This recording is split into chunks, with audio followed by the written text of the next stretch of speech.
Well, hi again, everybody, and welcome to another episode of 100 Yards of Football. This is our Legend Show, and today we've got a legend that everyone in Atlanta, the state of Georgia, and the National Football League, a name that they all recognize. Jessie Tuggle is with us here today. So for Vincent Turner and Logan Landers, our producer and engineer, and Vincent, the co-host. Vincent, it's not often we get a guy like Jessie Tuggle on the show. There is a Mr. Falcon, which is Tommy Nobis. But if you're playing in a 3-4, you want Tommy in there, but you got to make room for another linebacker, and it's obviously going to be Jessie Tuggle. Well, he's from Griffin, Georgia. And Griffin, Georgia is similar to my hometown, Memphis, Tennessee. And I'm very close to a gentleman that was a major songwriter at Stax Records. And I thought about Mr. Tuggle today, so I'm going to put it on with some mustard. Coming to you on a dusty road. Good loving. I got a truckload. And when you get it, you got something. Don't worry, because I'm coming. Today here on 100 Yards of Football, we got Mr. Jessie Tuggle. And did he come in the National Football League for 14 years? Over 1,800 tackles, 5-time Pro Bowler. And you know what? When you talk about all the great linebackers that played this game, he should be in the Hall of Fame. Back to you, Hawk. Well, yeah, we'll get to that. We don't want to start with that. We will begin today's show, however, by asking you to look at mybookie.ag if you're interested in placing a bet. You've got the NCAA Final Four. You got the Women's Final Four that's taking place. You've got Major League Baseball that's coming up, playoffs for the NBA and the NHL. Even if you want to look at the Premier League Soccer, which is going into the end of their season, a place for you to make the wager is mybookie.ag. Use promotional code MM50. That lets everybody know that you're listening to our show. We appreciate it. There's lots of gifts and benefits that are associated with it. So mybookie.ag. You go online, you open an account, you fund the account, and then all the information, the odds are right there in front of you, and you can place your bet as easy as 1, 2, 3. So mybookie.ag. We appreciate them being a part of the show. We also appreciate Jessie Tuggle. First and foremost, Jessie, welcome. We know you're busy. You've got a lot of things going on, but thank you for spending time with us here today. Hey, thank you, Harper. And you and Benson, y'all great guys, man. Thanks for having me on. I'm excited about the show today, so we can go back and reminisce about some things of the past and talk about the future. You know what I mean? So it's good to be here. Well, amongst many other things that are keeping you busy right now, is there a 60th birthday party that is already being celebrated for you? Hey, I will say this is an awesome week right here. I'm sort of celebrating the whole week by playing golf. April 4th is my birthday, and I'll turn the big 6-0. And Harper, I will tell you though, I think the older I get, 70 is not looking too bad right now. I always thought that 70 was old. 70 is not looking too bad. So it's not that old. Yeah, I'm glad to be, finally hitting another decade from the 50 to the 60s. So right now things are going pretty well. Hey, I remember training camp when I was there with the Falcons, and Jerry Glanville was the head coach. You had a 30 and over. If you had a 30th birthday, you got 1 day off. Everybody else had to practice, but if you were 30, so I remember Mike Ken and Chris Hinton, and the year that I turned 30, everybody looked at me like, "What the heck, man? That you haven't been in the league that long." But it took you 9 years before you got to get your first day off. Hey, no doubt about it. And back in those days, turning 30, well, you seem to be an old man. Yeah. Football is a game for the young men. So when you're on a team that majority of the players are below 30 and you finally hit that 3-0, you're like, wow, I'm getting old now. And then I was fortunate enough to play till I was 35. So when I was 35, I was 10 years older than Keith Brookins. You know what I mean? So it was crazy to me because, it goes from one generation to the next.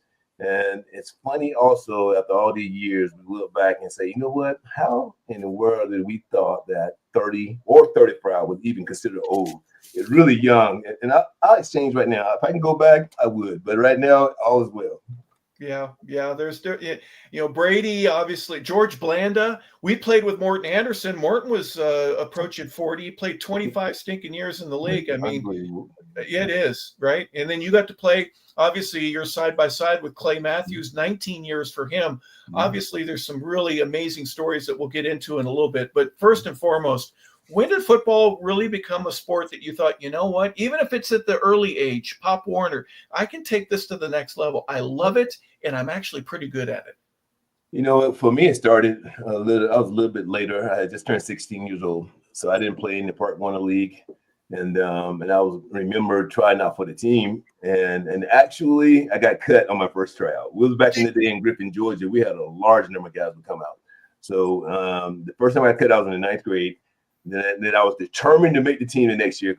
You got this thing about being a Griffin Bear, man. It's like, you want to be on that varsity football team.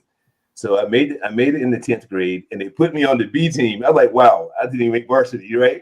So I had a cousin who was really good, named Randy Lyons, and he was like one of the star players on the football team. And he just took me on his wing, man, and just taught me the ropes and the techniques. And I started getting faster, bigger, and better. Every year, it started to stack up where my technique got better, my knowledge of the game got better. And I didn't have a clue that, from going from the 9th grade where I got cut to the 10th grade playing on the B team and finally making the varsity when I was in the 11th grade. And about the time I was in the 12th grade, I won the MVP. Wow. So how much older was Randy than you were?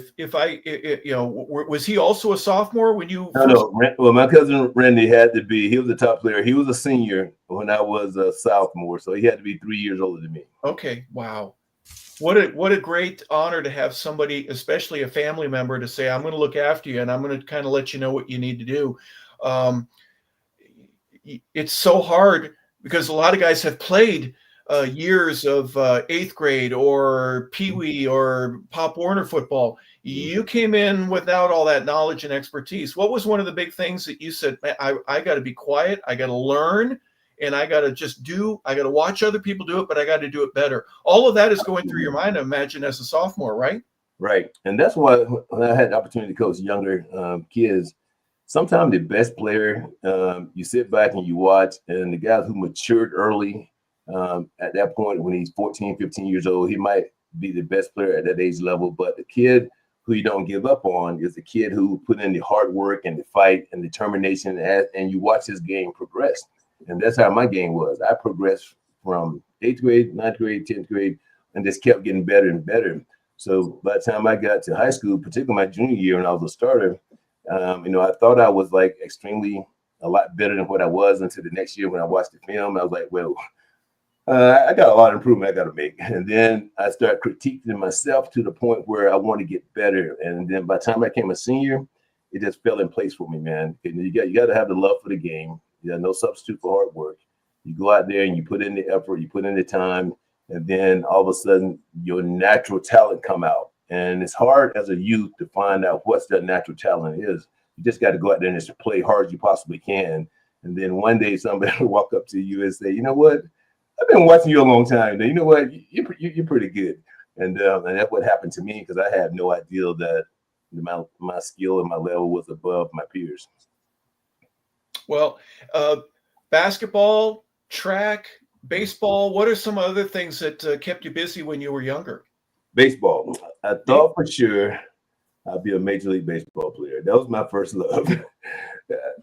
I had a buddy of mine named Stanley Sims, and we were the only two African Americans on the baseball team. And he played shortstop, I played left field, and we used to go at it. Man, we had so much fun, and we just couldn't realize why there wasn't many of us playing baseball because the sport was unbelievably good. I happened to play on that particular team with a guy named Wes Treadway, and his brother Jeff Treadway played with the Braves. Yep. And see, Griffin has a lot of great history now. So he was an all-star player. I batted almost 375 in high school. And I realized if you're not batting 700 or 800 in high school, you're really not going to get looked at the next level. And it was so ironic because there's a lot of good baseball players. I mean, I could hit a fastball. I just had one problem, hitting a breaking ball, particularly a curveball. Yep.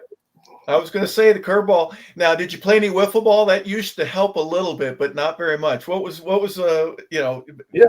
It was so funny. Yeah, I'm glad you said that because we used to practice when it rained inside the gym with the baseball team, and we had them little balls that can curve all over the place, and you put them in the machine, and it comes out like that, and that helped a little. It wasn't realistic, but it helped a little bit, and even when you're outside playing with your brothers, I had 3 brothers, and we played outside all day long. Playing fast pitch with a tennis ball, with a tire in the back as a catcher. If you hit the tire, it's an automatic strike.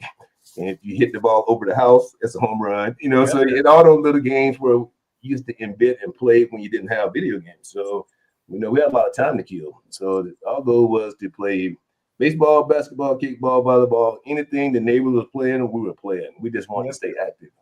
The tennis balls, not a brand new one, the one that all the fuzz was off it, you could get those to throw a curveball, and it would break about 4 feet. Absolutely. Man, those were great days. And when was the game over in the Tuggle house? When the lights went on, it was usually the LaBelle house. When the lights went on, the street lights, that is, that's when it was time for mom to yell, "Hey, it's time to come home." Time to go in the house. There's no doubt about it. My mom and dad will always tell us, just be home before the lights go down, before it get dark. And we would play from the time we get off the school bus. You go inside and you take your school clothes off and put on your play clothes and just run outside. And man, we were so, we were like the regular boys, into everything. And we did that from elementary school to middle school to high school, just hanging out and just making sure we're just doing all the right thing. We were fortunate enough to stay out of a lot of trouble. We obeyed our parents. We had a curfew and we had all that kind of stuff. You know what I mean? And you never think something that little as a curfew means so much in your life, but it makes you stick by the rules. And if dad say be in the house by 9 o'clock, you be in the house by 9 o'clock. That's it. You know what I mean? It wasn't no discussion about that. And so it was just little stuff like that sort of molded me a little bit too, as far as being disciplined, listening to my parents and listening to coaches, listening to just being a part, trying to be a leader amongst my peers and all that. All that stuff played from home, from outside playing in the yard to my brothers or cousins, to listen to my parents and trying to do the right thing. And I think in the long run, it all paid off. Man, Vincent, what I'm hearing is that the curveball is wicked. It's not a part of many people's lives. It changes careers and paths. And that no time, as Jessie mentioned, homework. So somewhere or another. So we're so fast to run outside and play. We did have to do homework now at times too. I got grandsons now, and 2 of my grandsons live in Kansas.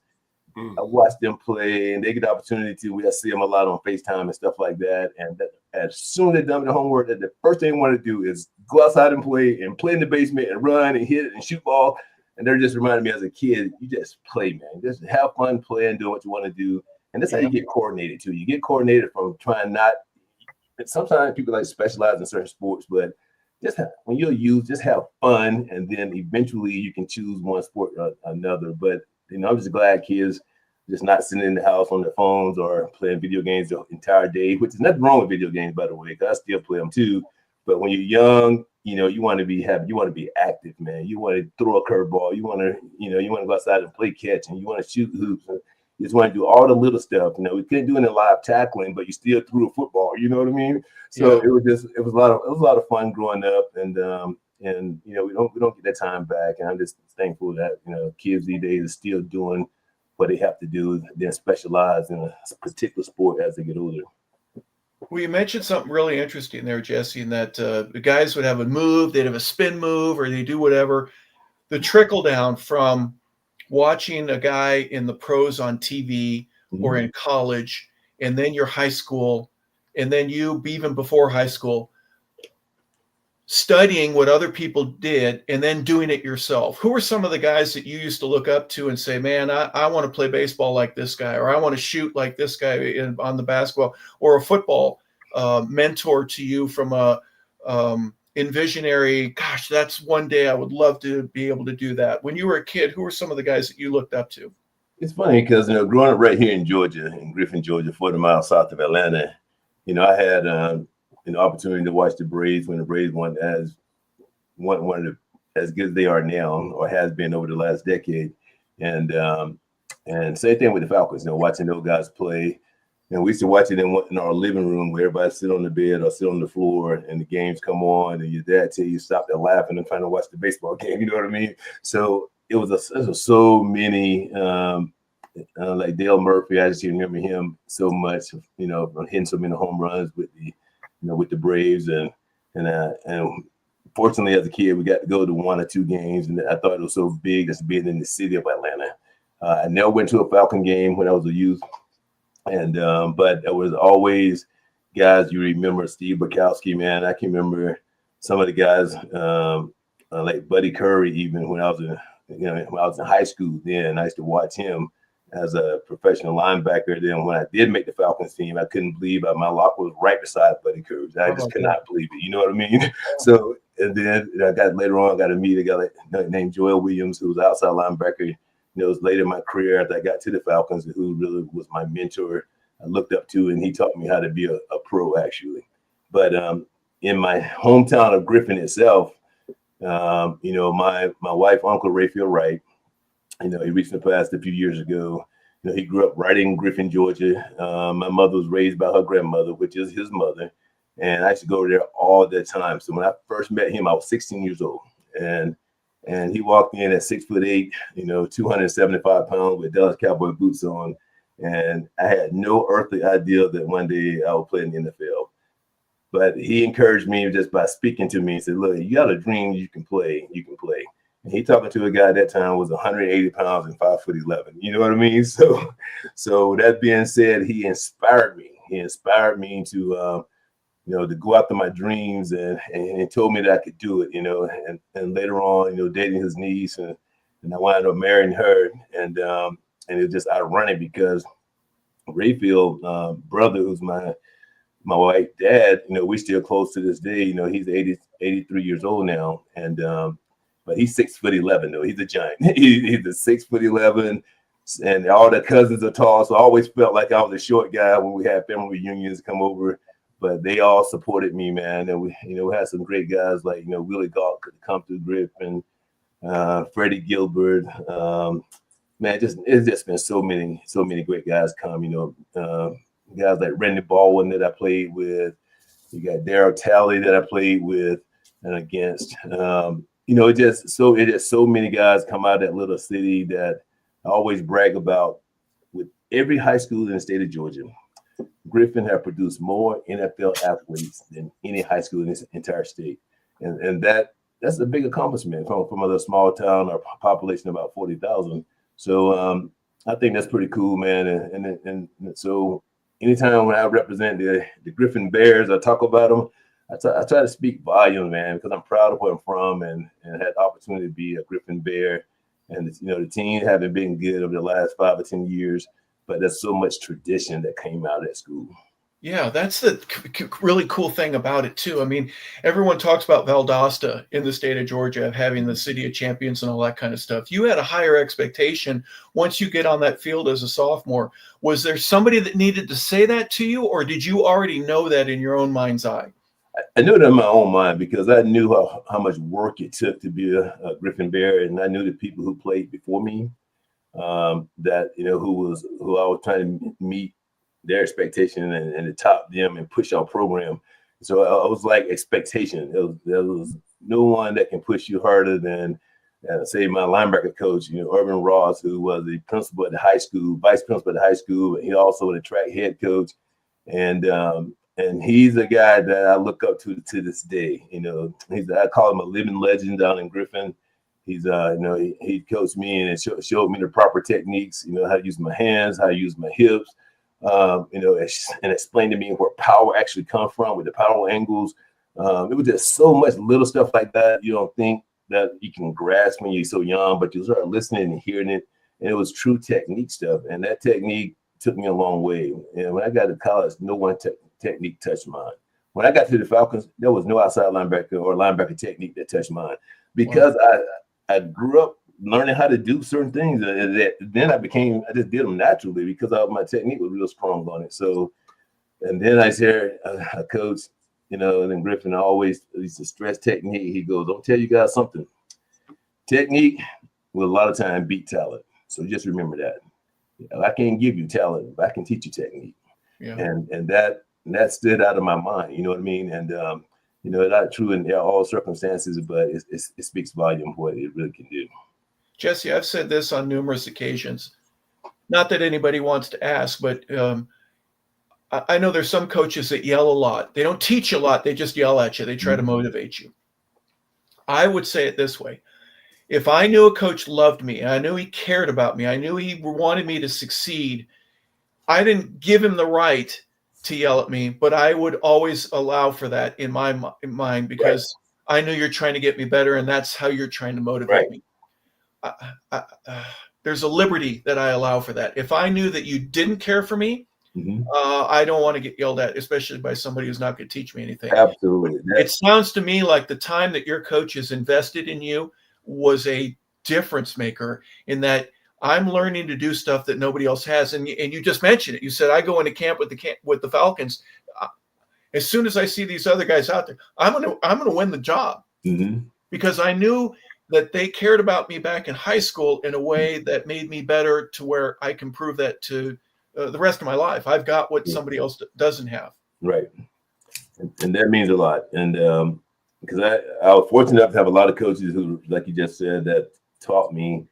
Every coach is going to yell to a certain degree, but if you yell at me and because I did something bad, but then you come and pat me on the back and say, that's what I'm talking about. That's how you do it right. And now I'm willing now to knock down a brick wall for you. You know what I mean? I'm really, because now you praising me when I do something good, and you correcting me when I do something bad. And then it works both ways. But if you only say something to me when I do something bad, and you never praise me or never say, you're going to get this, oh, that was a great job. I think you got to encourage kids, man. You got to show them that, hey, if you care for them, and they'll know when a coach really cares. That kid will fight for you and fight for his team and do everything his possible power to try to get it right, not only just for himself, but also for the team and the coach. Because that's how we built as humans. You know, we want to be efficient. We want to do the best we possibly can. We want people to congratulate us when we do something great. You know, help us when we're not doing it well. Teach us how to do it better.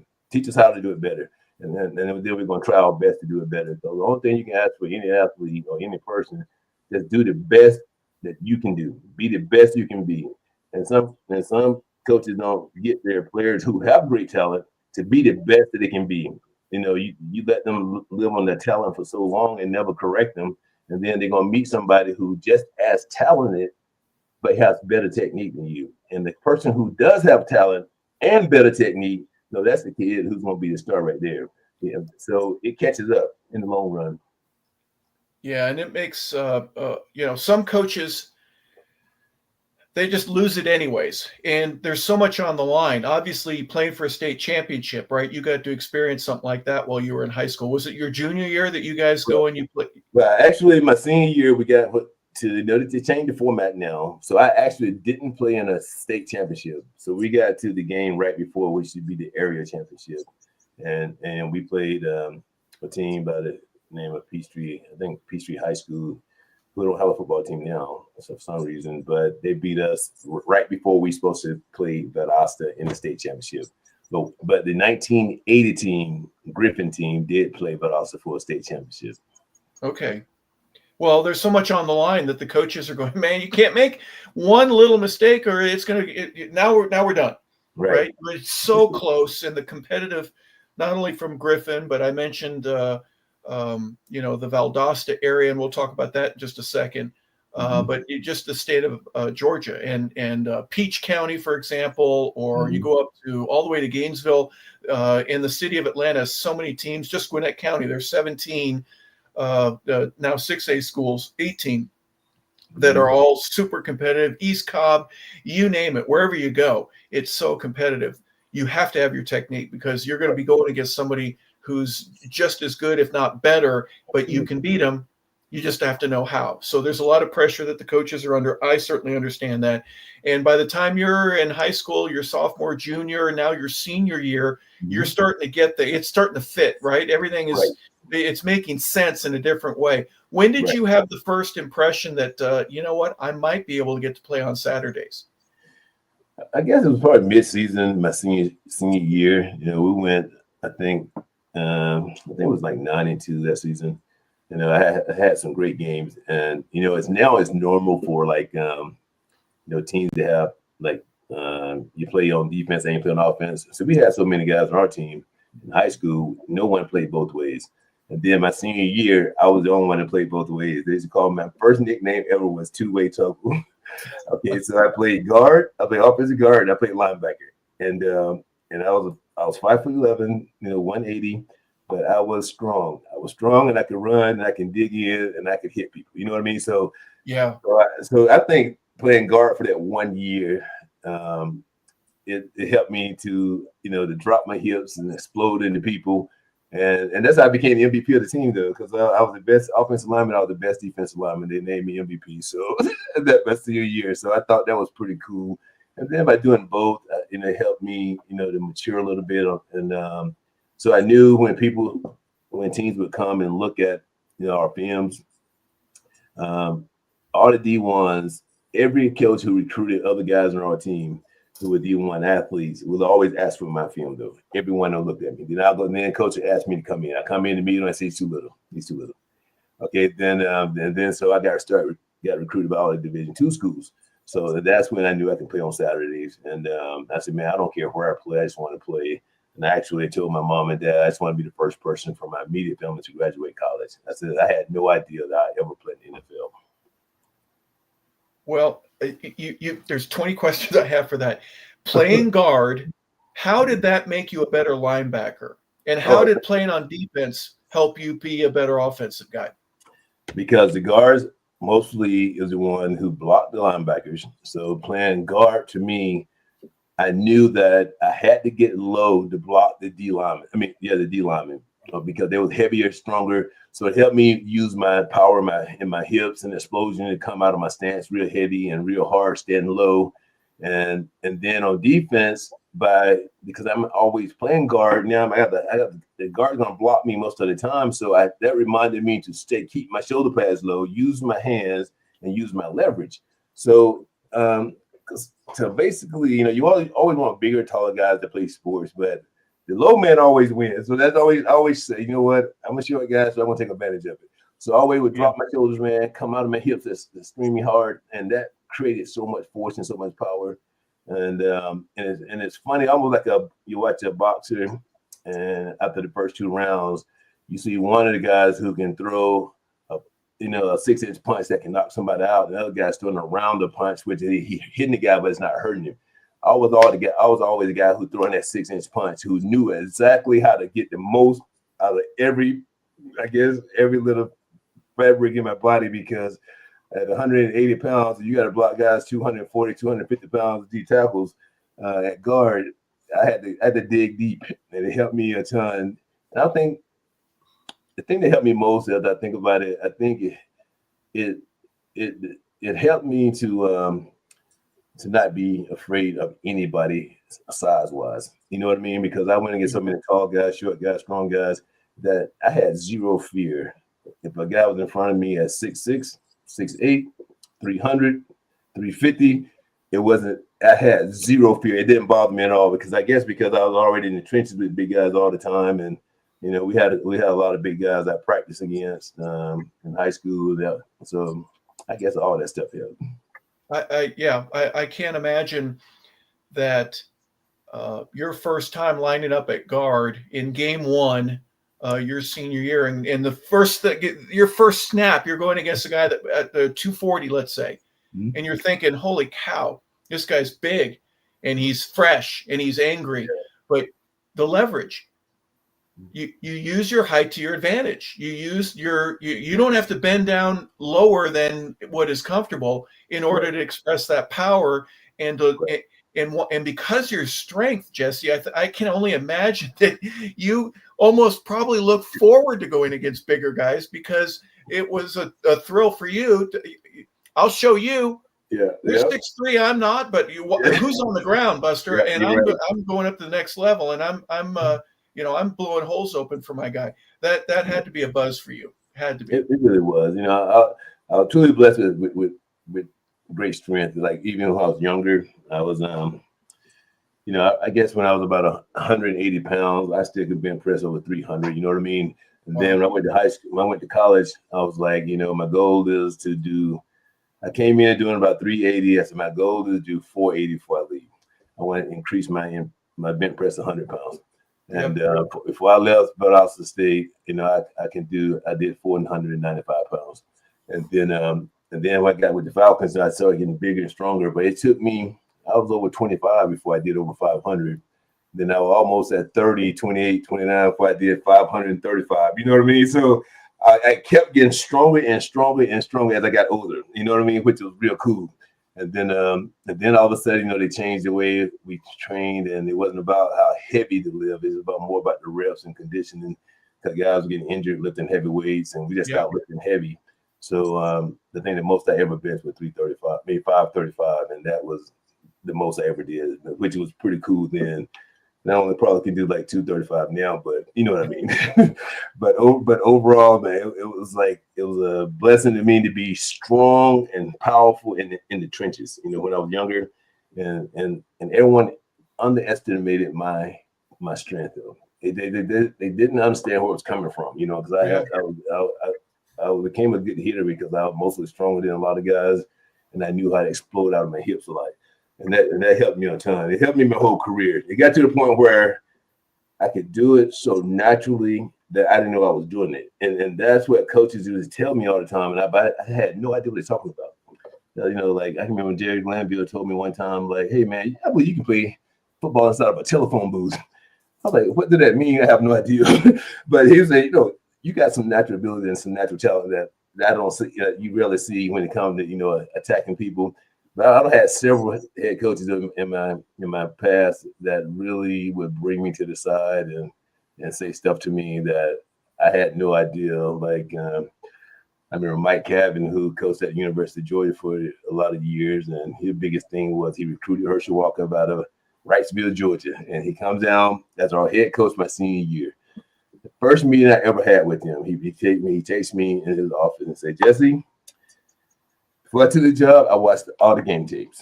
And I'll tell you right now, I'll tell you the truth.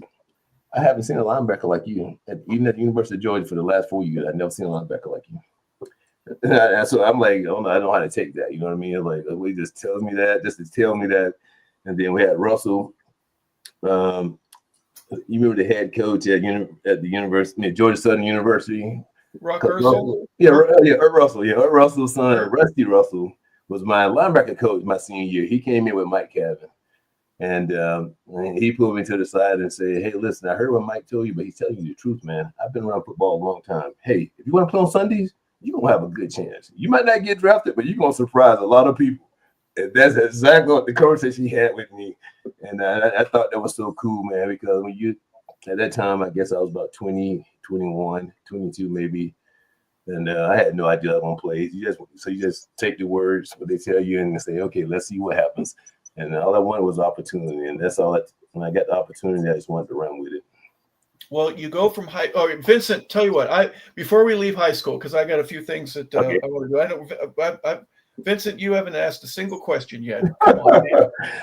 Hey, I'm enjoying it, man, because we got greatness. Hey, Vincent, I appreciate you, man. You know what? You good people. I know you and I done chatted before, and and I appreciate everything you have ever said about me. And I just want to let you know that. I appreciate it. I take it with many blessings and prayers. I want to go back a little bit. Mm-hmm. You said some people in Griffin, mm-hmm. but you need to tell us. And some people ask me today, they want to know why that water is so blessed in Griffin. Because you didn't bring up some other people names like Wyoming Tyus, state Olympic champion. Yeah. Or a Bobby Rainey at Western Kentucky. Yeah. Or Josh Pace that played at Syracuse, won a national championship with Carmelo Anthony. Mm-hmm. Or Darren Hancock, who's one of the top basketball players in the country that played at University of Kansas. The Clement brothers, Nick, Charles. The Beckham brothers that played Major League Baseball. Corey Moore that played at the University of Georgia. Tell us, and the people want to know that I talked to, what is it in that little community of 40,000 God is blessing y'all with all these players and that talent? And I will say. Most of all, another question that a good friend wanted me to ask you today. Mm-hmm.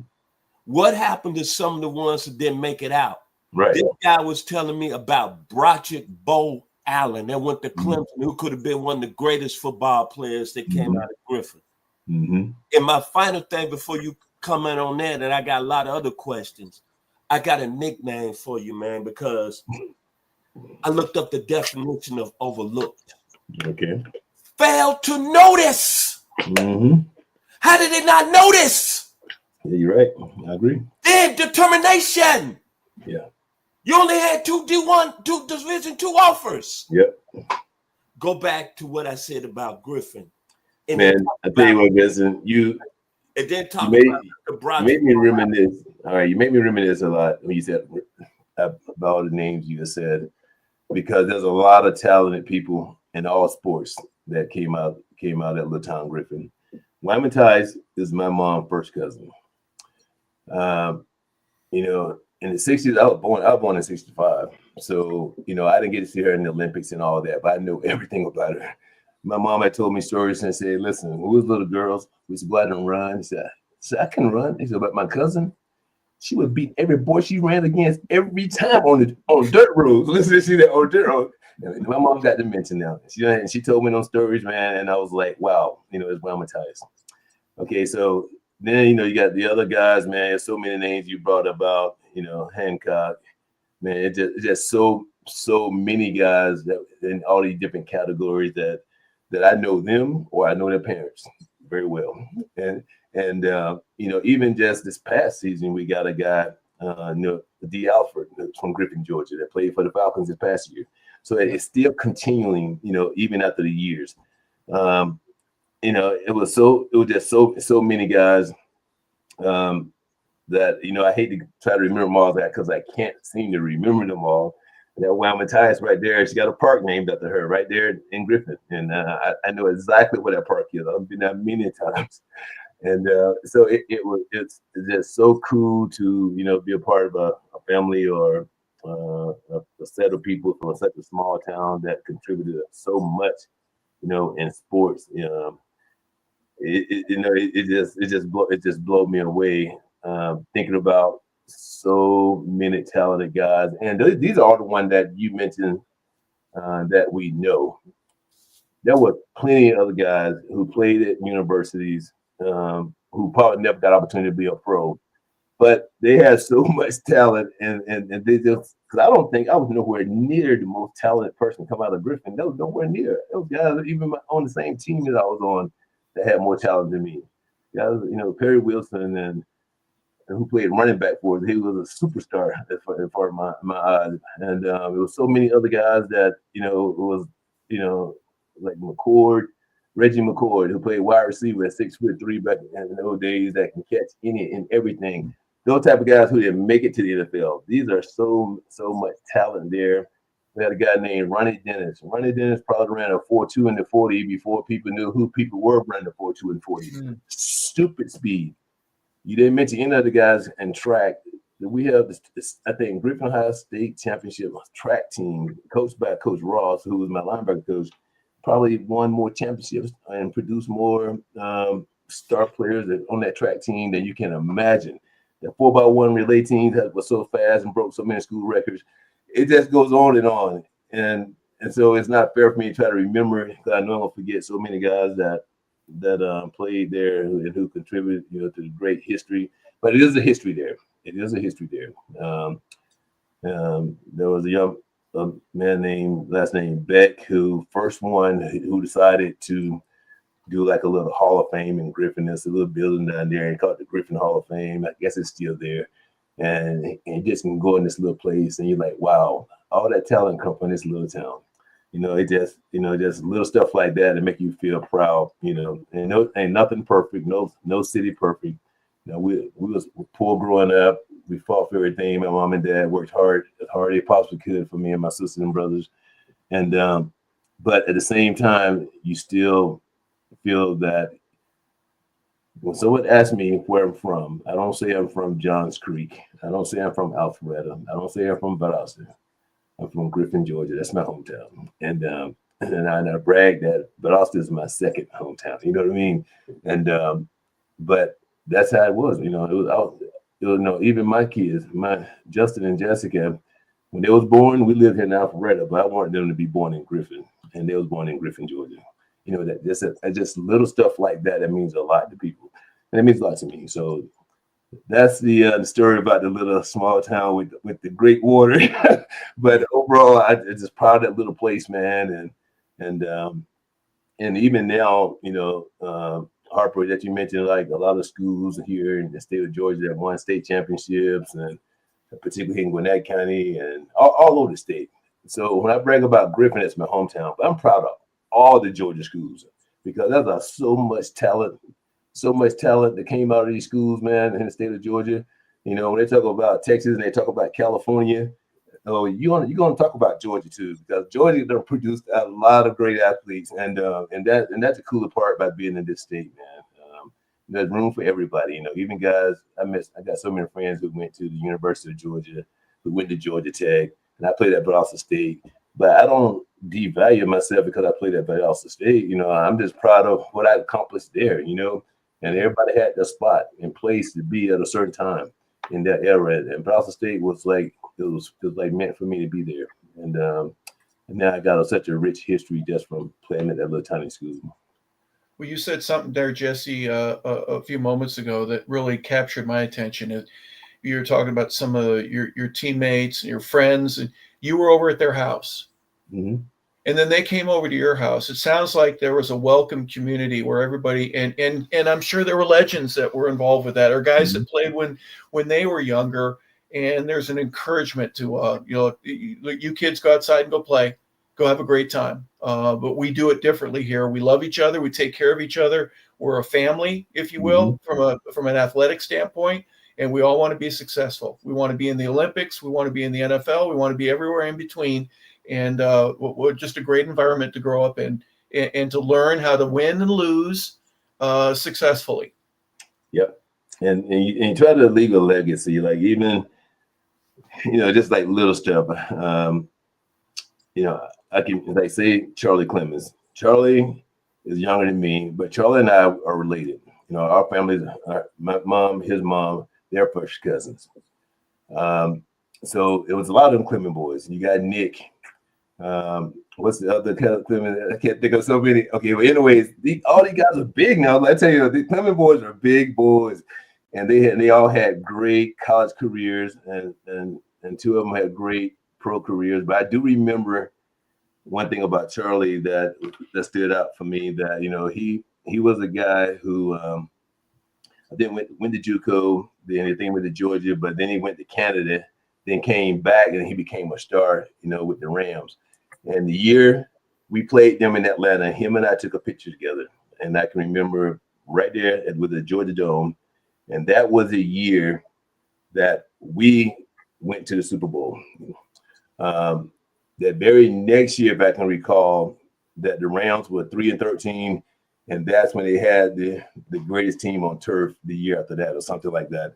And it was just ironic because, you know, that's my cousin. He grew up in Griffin, Georgia, and now he on that path where he getting the opportunity to play in the Super Bowl. So it was just so much small stuff like that people really don't know. That as I get older, I appreciate it more and more because, you know, these are people that's seen on a daily basis or a yearly basis or right there in my hometown at a gas station. Hey, what's going on, man? You know what I mean? So you get back, and then, you know, it's like even now when I go back home, I go to Griffin to visit my mother. You know, I'll stop at a restaurant and have something. I can hear people whispering a little bit, like, "Hey, you know who that is? The Jessie Tuggle, right?" You know, 25 years later, you know what I mean? After I get through playing, and they still remember that. And they had just opened up a new IHOP down there a year and a half ago, and I went in and I got ready to pay. I walk up, and the lady says to me, "I said, well, how much I owe?" She said, "Oh, someone took care of your bill. You owe nothing." I said, "No, nothing." I said, well, "I need to pay." I said, "Well, I'm gonna tip the lady real good." So I tipped her real good. I come back again the next week, and the waitress who waited on me and said, just whispered to me, "You know the manager, the lady you're talking to today, she didn't say nothing to you, but she's the one who did it. But she told me, she promised me not to say a word to you."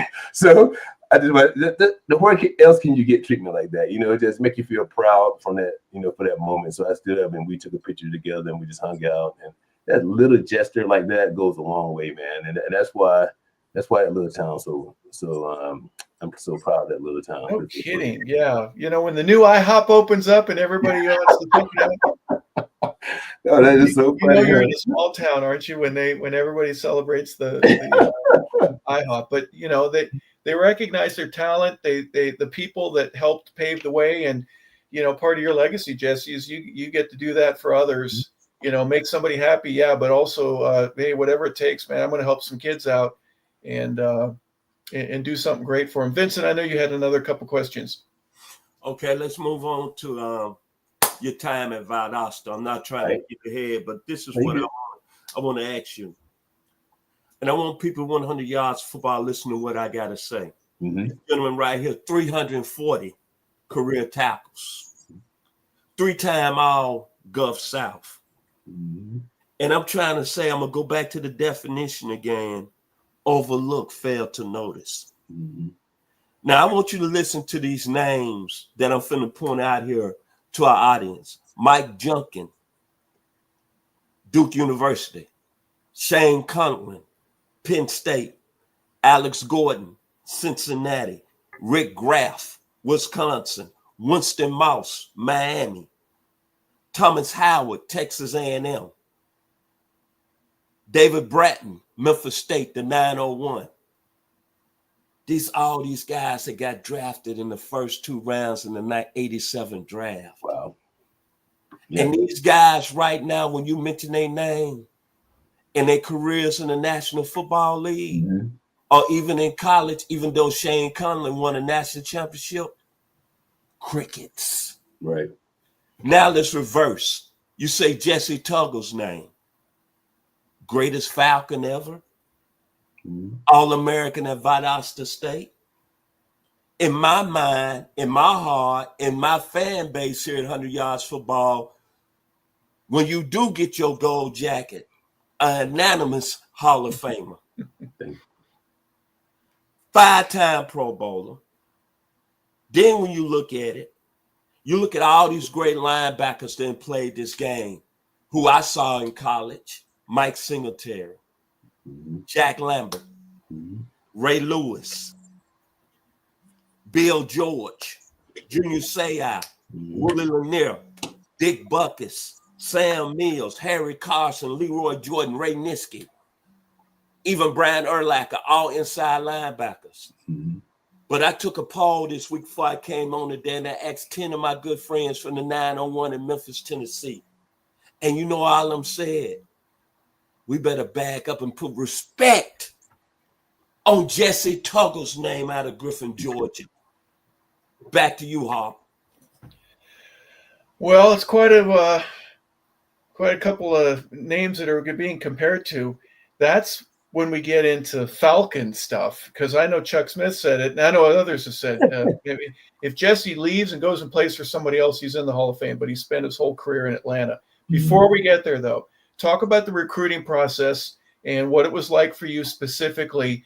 You go to Valdosta, but where was your goal? Where did you want to play when you were a kid? Did you want to go to Bama? Did you want to go to Georgia? Did you want to go to USC? What was your goal and aspiration when you were younger? Well, I guess when I was in high school, I just wanted to go to college. I wanted to go on a full scholarship. My mom and dad can afford to pay for me, and I wanted to use my skill level to pay for my education. That's what I wanted. So, and Vincent brought up a good point, because I was only recruited by Boston State and West Georgia. I had 2 offers. Those was my 2. It's ironically too that listening to Vincent I never even thought about it since, I guess, in the last 25 years, about the guys who were drafted in the first round the same year I came out as a free agent. And you made a good point there. That was a good point. And young people should see that, particularly when you think you under the radar and you're not being looked at. What you do in the dark comes to the light. You might not be in the light at first. You just continue to work in the dark. It'll come to the light. And I think that's how my career was. But coming out of high school, I mean, when you're in a state you're in, you always look up to the big schools. Georgia was a big school. They dominate like they do now. The state of Georgia. I mean, the University of Georgia, Georgia Tech. You look at all the big schools, and now you got a lot of mid ones. Used to be AA school, but mid-level D1s. Georgia Southern and Georgia State and all these schools. So it's still a lot of good schools here. But at that time, Brown State was an opportunity for me, and I can remember the head coach telling me, "Hey man, if you come down here, if you sign at Boston State University, you have a chance to put your name in the record books." And that just, his name is Jim Goodman. He was my first head coach at Boston State, and you'll have a chance to put your name in the record books. And literally, that's what happened to me. And when I tell that story to my adult kids, they say, "Dad, really? It's only the second year of the program when you was there." So I said, "Well, you're right. The program was a brand new program, so obviously I had a true good chance to put my name in the record books." And, Yep. and it happened, and it happened, and I guess now when I look back at it, I might have just been, if I'd have made it to the University of Georgia and with all the star athletes around the state and around the country that they recruit, I might have never got noticed. Same thing at Tech or same thing anywhere else I went to, any other major school. I might have never got noticed. But when I became a 4-year starter and made over 340 tackles at Boston State, I was a 3-time Gulf South Conference player, and I was the unanimous 1980 player of the Gulf South Conference. It means a lot to me, though. You know what it means a lot to me. And then when I go back to these little schools, and I walk in and you see Jessie Tuggle weight room, and it's pretty cool. You know what I mean? So little stuff like that means a lot. And it'd have been great to have done it and played at a big university, but I don't feel like I missed nothing, though. That's the biggest thing. I'm not envy of the guys who had the opportunity to play D1 because I'm proud of them. Both of my sons played D1. And that way, that's goal. That goal, what they wanted to play D1, and they actually played and became great players. But it didn't happen for me. And my daughter went to Boston State, same place I went to school at. So the best compliment I think I ever got was when my daughter graduated from Boston State, and she wasn't talking to me or my wife. She was talking to her friend. We were walking past her door, and she goes, "I think that's the best decision I ever made in my life. Spending 4 years at Boston State." But you want to hear any kid say that when they spend time at any university, because you don't get that time back, and that's how I feel. Seriously, I think that's the best decision I made in my life to go to Boston State, because when she said it, that's exactly what my heart felt. And it was the right fit for you, wasn't it? I mean, right. I could easily go ahead. Go ahead. There's no doubt in my mind it was a fit. It was a fit for me, and everybody had to find their own fit, and they just fit me. I had to go back and do it again. I wouldn't have got no NIL money at Boston State. I trust on that part. but at the same time, it would have been great to play for a big university on TV every Saturday. Man, I envy that now because I love watching. But at the same time, I'm not mad because I didn't, because it was the place for me at that time. And I met lifetime friends there. I may be 30 guys that I've been friends with for the last 30 years, since we were 18 years old, and now I'm about to turn 60. So you can't get that time back, memories back, and the friendships you earned and have to this day. You don't get that stuff back, and it's great. And everybody has a story, and that's what life is all about. You live life. You don't know what the expectation is going to turn out. Sometimes life throw you a curveball, and you just gotta. If you strike out, you just gotta get lined back up again and get ready to hit a homer the next time. So it just like that, and so things turn out pretty decent for me. Well, I mentioned the other schools, Jesse, kind of not because of me, but I have a similarity. I would have given body parts to go to Notre Dame or USC or to play at Ohio State, right? But they didn't want me. Right. I went to Colorado State. You went to Valdosta State, and I got to play. And so did you. You were a 4-year starter there, and I got to play all 4 years. I didn't redshirt. Right. And I'm not saying that from a similarity standpoint. I'm just saying that I understand completely.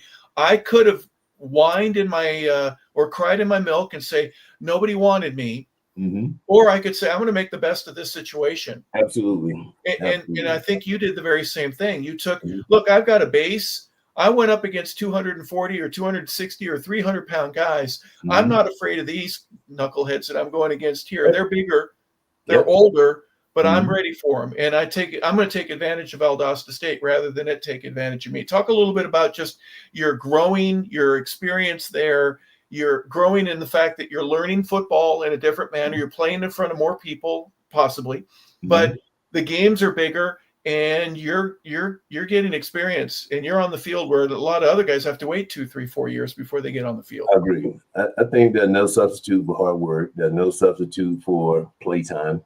Everything your brain learned, it just become a natural reaction of how you're going to do it the next time. So for all the to start as a true freshman at Boston State, and so myself, I got better. I thought I was good, but I wasn't that good as a freshman. I thought I was better as a sophomore. I wasn't that good either. Then Right. every year you just seem like you're just getting better and better and better. But it takes that growth to look back and say, dang, I thought I was about there, but I wasn't quite there yet. And then by the time my senior year came, my goal was to be an All-American. That's all I wanted to be. I wanted to be on somebody's All-American list. I wanted someone to recognize my talent. And that became an All-American, you know what I mean? And that was real cool. That was real cool. And then our team was the first time we had a winning season with my senior year with 9-2. Wow. So my senior year was a big payoff year for me. Almost like I finally everything I did in high school. 3 years I stayed healthy the entire 3 years. Started my senior year, finished up healthy, and we won 9-2. I thought we had a great year. Some of the guys, defense we call it the nasty bunch, and we played hard, and we still have the nasty bunch tape that we would always show around and laugh at, and so it was real cool. So then after my senior year, until Mike Calvin came down there and said, "Hey man, you might have a shot for the league," and Mike knew Marion Campbell, and that's how I really got a tryout for the Falcons. It was just word of mouth. But Harper, I didn't even learn any of this stuff until 10 years I got through playing, just being in golf tournament with some people, sitting there, with Mike Calvin went there and he telling me the whole story when he met Marion Campbell and how he didn't like short linebacker. He said, "Oh, no, but you'll like this little guy right here. I tell you that, you'll like him." And so it was like little stuff like that, some of the personal conversation people had about me that you never knew they ever had about you, So, even looking back now when I was at Boston State, we used to ride on these long bus rides. We didn't fly anywhere. We used to have 12-hour bus rides, but it made everybody closer though. We used to tell so many stories, and those are lifetime stories that you can tell your grandkids that you talked about, and you didn't have the cell phones and all that kind of stuff, man. You just have to be, just be ready to ride. And I can remember a time we'll play a game at night. We play all our games at night, and then we'll drive the entire night, stop and have breakfast, and we ain't still made it home yet. You know what I mean? So it was like one of those crazy things, but it's something that you learn from, and it's good. It was good stuff. I enjoyed it. I wouldn't trade it for nothing in the world. So many great memories. It's interesting. You learn who you can put in your foxhole, don't you, during those 12-hour bus trips, right? Yes. You learn guys' personality, their character. You learn about their family. You learn about how much fight they have inside, how disappointed they were when you lost.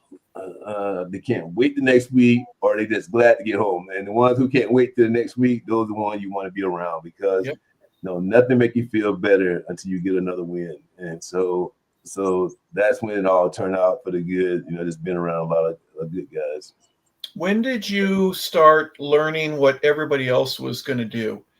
As the signal caller, the middle of the line, obviously inside linebacker, hey, we're in an over. You got to move to the lineman in front of you. Hey, outside line. No, you got sky, cloud. You got to tell the safeties where to. When did that start to develop for you to where you go, I not only know what I'm supposed to be doing, but I know where everybody else on the field is supposed to be doing? Probably not as a freshman, but how did that develop for you? Yeah, that's a good question. It probably happened to me in my senior year when I felt like I had to know where everybody on the field had to be.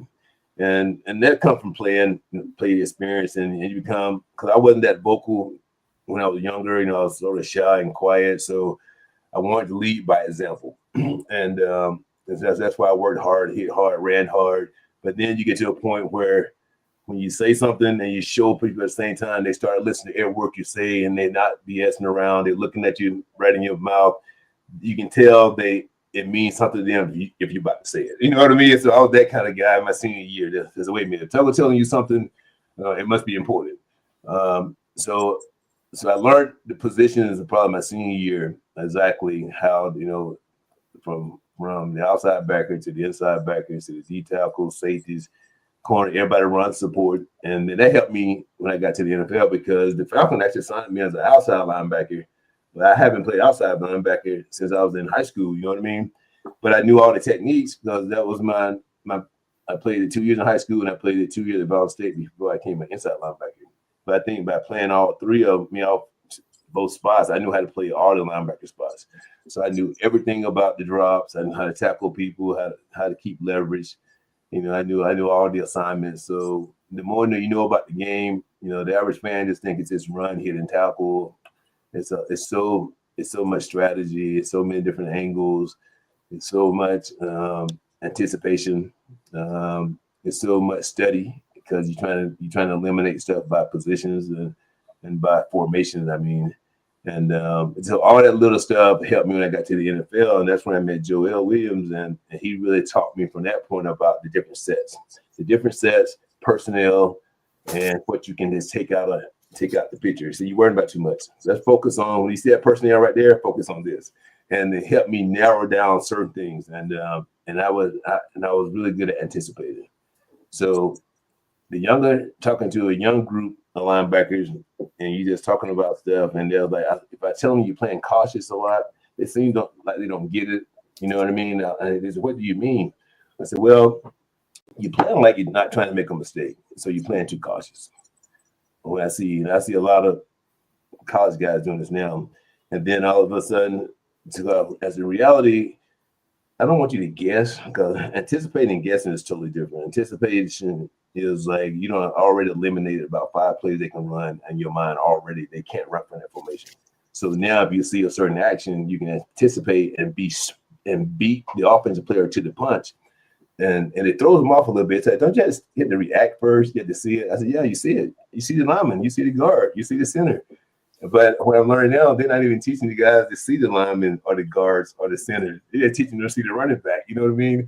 And just react to it and just run best you can to the ball. But I was always like, no, I'm going to pick up on something that can give me an advantage. And Harper, you know this, you know, even playing a tight end, you're still looking for something that can give you an advantage. Everybody got a weakness. I had a weakness. Everybody got a weakness. You're gonna look for that weakest point or something they're giving away that you can take advantage of. So in a game time, I should study individual movements, the position, you know, their stances, all that crazy stuff. Now I think about, I haven't thought about it in years. Guys just watch tapes, and there's just crazy stuff like that. And that's how you get better. Was there a point that you knew what was before they broke the huddle? You knew what the offense was going to do? Almost. I used to eliminate certain things by down and distance, 21 personnel, 11 personnel.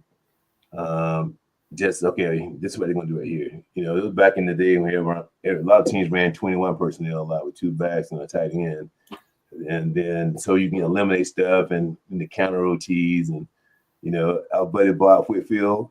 We used to do 907, and I used to beat him every time, right? He said, man, I know the coach is telling you to play every time. Every time I run that play, you beat me every time. I said, Bob, you know why I beat you? When I line up over the center, I look out the corner of my eye, and I'll see your good eye and your bad eye looking at me. So if you're looking at me so hard and you playing offensive tackle, I got a feeling you're going to try to block me, right? So I said, Bob, you gave it away, man. It was your eyes. You gave it away. So for all the fans out there, that's an inside joke, right, Harper? Oh, I get it. Yeah. but Bob is one of the. When I was first met Bob, you know, his first round draft pick at 6'7", 6'8", 300 pound out of Stanford. Great guy, man. Great guy that had the softest, squeakiest voice you ever want to see. I said, Bob, you have no bass in your voice at all.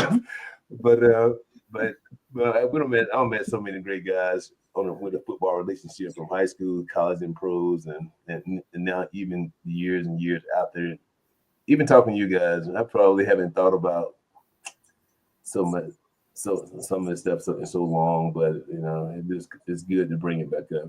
Well, your ability to recognize stuff. If Bob doesn't look at you for 78 of the 80 plays that you're in, but he does look at you at 2, you know the ball's coming to you, or at least he's coming to hit you. That's exactly. That's how it is. You pick up on the key reads, and I used to do it all the time with so many players, so many different teams, and And I think the team used to wear me out the most mentally before the game started used to be the San Francisco 49ers because they ran so many different sets. Yep. Then and there was such quick pace, you know what I mean, in that West Coast offense and everything was like. So I used to try to study so hard. I just get burnt out before the game even start. I said, man, I got to slow down. I got to get time to think. But we used to have such a long flight out there. It gave you time to relax, though, you know, and just think about it and try not to overthink it too much.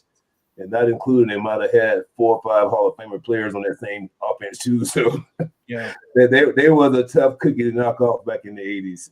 They were so quick, weren't they? So quick. It's the way they practiced. It speaks volumes. But everything was full speed, and it seemed like instead of 40 seconds in between plays, they took about 15 or 20 seconds. They didn't give you any time to physically react from the previous play to get ready for the next one. They just came loaded for bear, and it was completely different.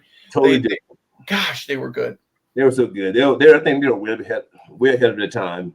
The tempo they ran the plays, also their practice. You know, we didn't know Harpo.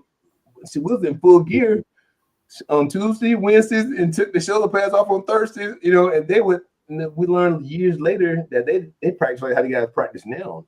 They didn't put the gear on. They were in shells. They were just wearing shells. Yeah.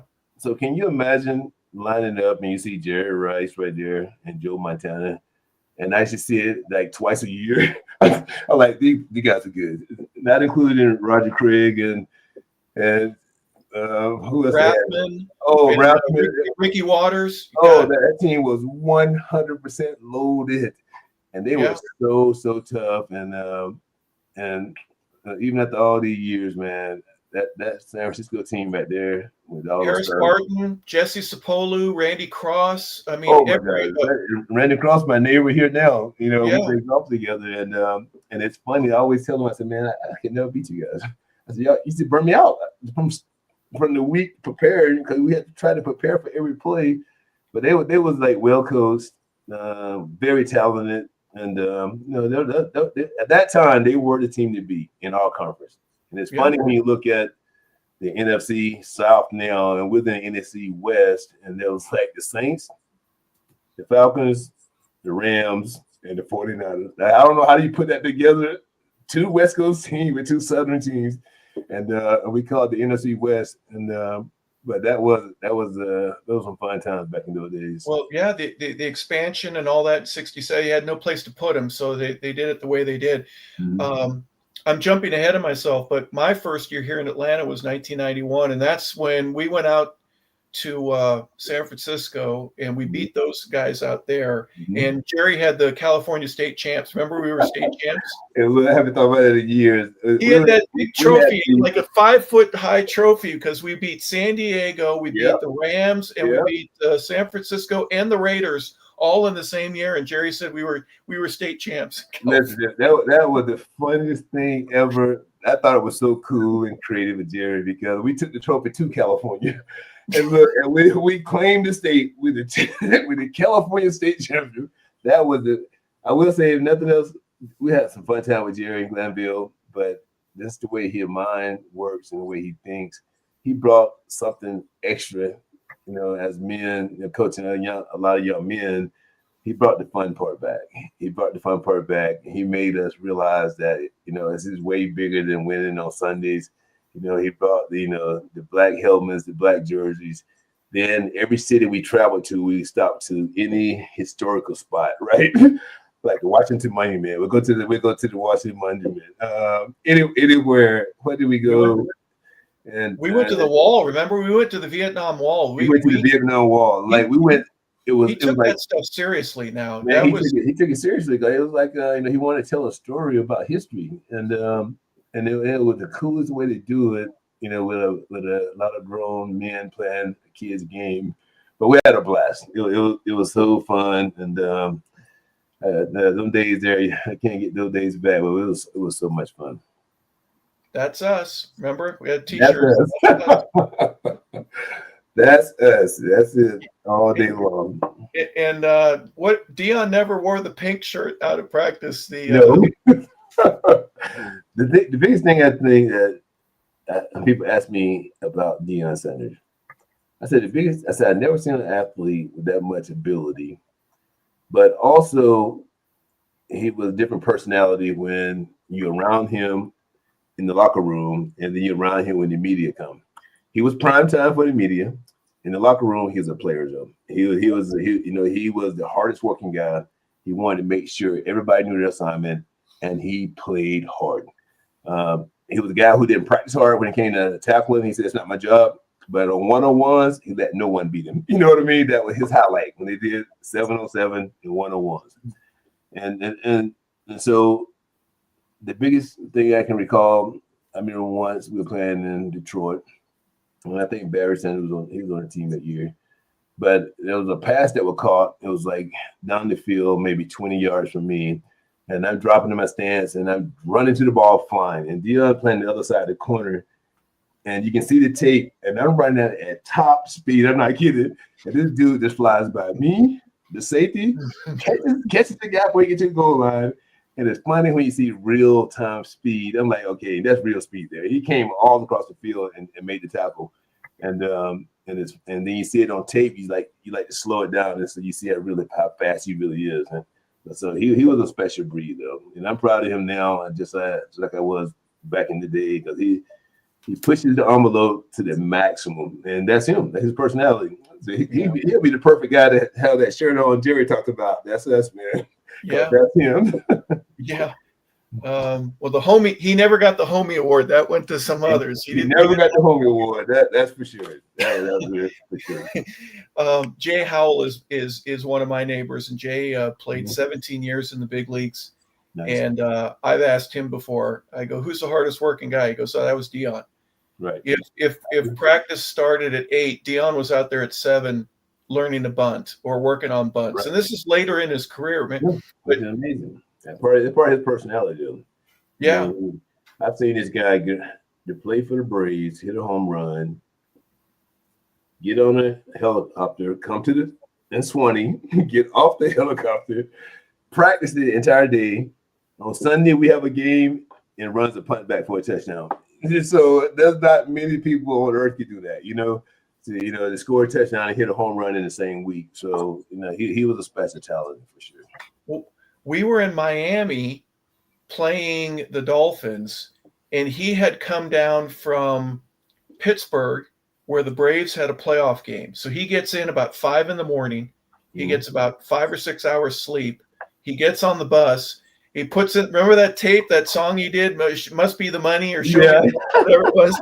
We listened to that on the way to the stadium. He's wearing a fur coat. What the heck? We're in Miami, dude. And he scores a touchdown in a kick return. And then somehow or another, he gets to the airport ahead of us and flies back up to Pittsburgh and is in the lineup for the Braves playoff game. Now, Bobby Cox didn't play him, or he would have been the first guy to ever do that, right? Wow. But the talent that man had in terms of the raw speed that you already mentioned, and people say, "Oh, Dion didn't want to hit anybody." I think it happened this way, Jesse. You tell me if I'm wrong. Yeah. It was either Taylor, or it might have been Herrock, or it might have been Jerry, or all three of them said, "Listen, you're no good to us if you're hurt, so I'd rather you not tackle on some of these plays." I agree. I mean, that because he's always, he always. Hey, there's the record. Before you tell the story, just tell me how bad was that? That was a terrible song. Must Be the Money. If you want to laugh now, go to YouTube and Google that, and you'll see how funny it was. I'm like, are you serious, Dion? Good thing you can hit a baseball, and good thing you can return kicks. And good thing you're a good coach, because I'm telling you right now, you would not have made it selling records. You couldn't sell a record if you included ice and to an Eskimo. Goodness gracious. Those were the fun days. But I will say, though, that year Dion's on our team, and you got to realize that MC Hammer was a star at this particular time, in the country. Yeah. But he would be in our locker room all the time. And it's funny how stars like to hang around stars, and he would come in, and him and Dion had a great relationship. And then he would let us hear his newest hit before it came on MTV or on the radio, back in those days, way before our phones, you know what I mean? And And so he brought some stuff in. I remember he bring the VHS tape in the locker room, putting it in the VCR, and said, "Look, man, this is my next hit I got coming out. I want to let y'all see it first before it plays on MTV." And I thought that was the coolest thing ever. But look how that dated us, right? For real though, man, that dude took out a VHS tape and put it in the VCR. That was so funny. But he was a true superstar, man. He was a big Falcon fan back in the day. Well, B16 at 115 was our travel mantra. Remember, Brenda Johnson used to tell us, and it's 115, and we're not off the ground. We're not even backing out. It's 120. It's 125. And then remember, DC has to come on. DC's sweating like crazy, and we're all going cha-ching, cha-ching. Yep. The plane still doesn't pull out. Right. And I'm sitting next to Jeff Donaldson, and that walks by some dude, and I go, "Wait, JD, who was that?" Right. This is at 123 now. Right. He goes, "I don't know, but it looked like Hammer." And I go, So we waited for Hammer, but then right behind him was Prime. We're not leaving without that man. You're not leaving without it. We're leaving without it. And we went back to San Francisco. This is a different year than the year that we beat them out there. But and we all had sunglasses waiting for us, the Ray-Bans at the hotel. Oh, yeah, we sure did. I remember that. Yep. and it's funny, too, for the average fan out there that when you're a professional athlete, when it's time to go and you got an airline ticket or you got to fly at a certain time, we leave on time. It's like $1 would never wait on a dime, right? Yes. But Dion and Henry were the only two that they actually seen the actual team bus or airplane wait for to get on, and that is the truth. That's the true story. Yeah, we waited for a Hammer is what I tell people. Now I got to meet George Jones. I got to meet James Brown. Remember when James came to practice? Yeah. He's out there with the boots and the hair, but hair. It was so many superstars been on practice. It was crazy, but that was Jerry though. Jerry loved to bring entertainers in, and we used to see him at practice in our locker room all the time, and our locker room was the loudest locker room before a game. Everybody wanted to get quiet and be serious right before a game start. Jerry locker room was a party before the game started. If I'm not the truth, Harper. The music would be so loud you can't think straight. He always his favorite saying was, "No, you better be ready to play before you get here. Because by the time you get here, there's no time to get ready to play in the locker room because we're gonna be partying already." And sure enough, man, music would be blasting every Sunday morning, whether in town or out of town. He brought the equipment with him. He brought the speakers with him everywhere he went. We had a special tape deck and speakers and a cassette and all that. And Campo had to put that in. Campo did it. You're 100% right. You're 100% right. We had a special box just for the gear because he wanted us to. We listened to the same doggone tape every time. It was. Oh my goodness.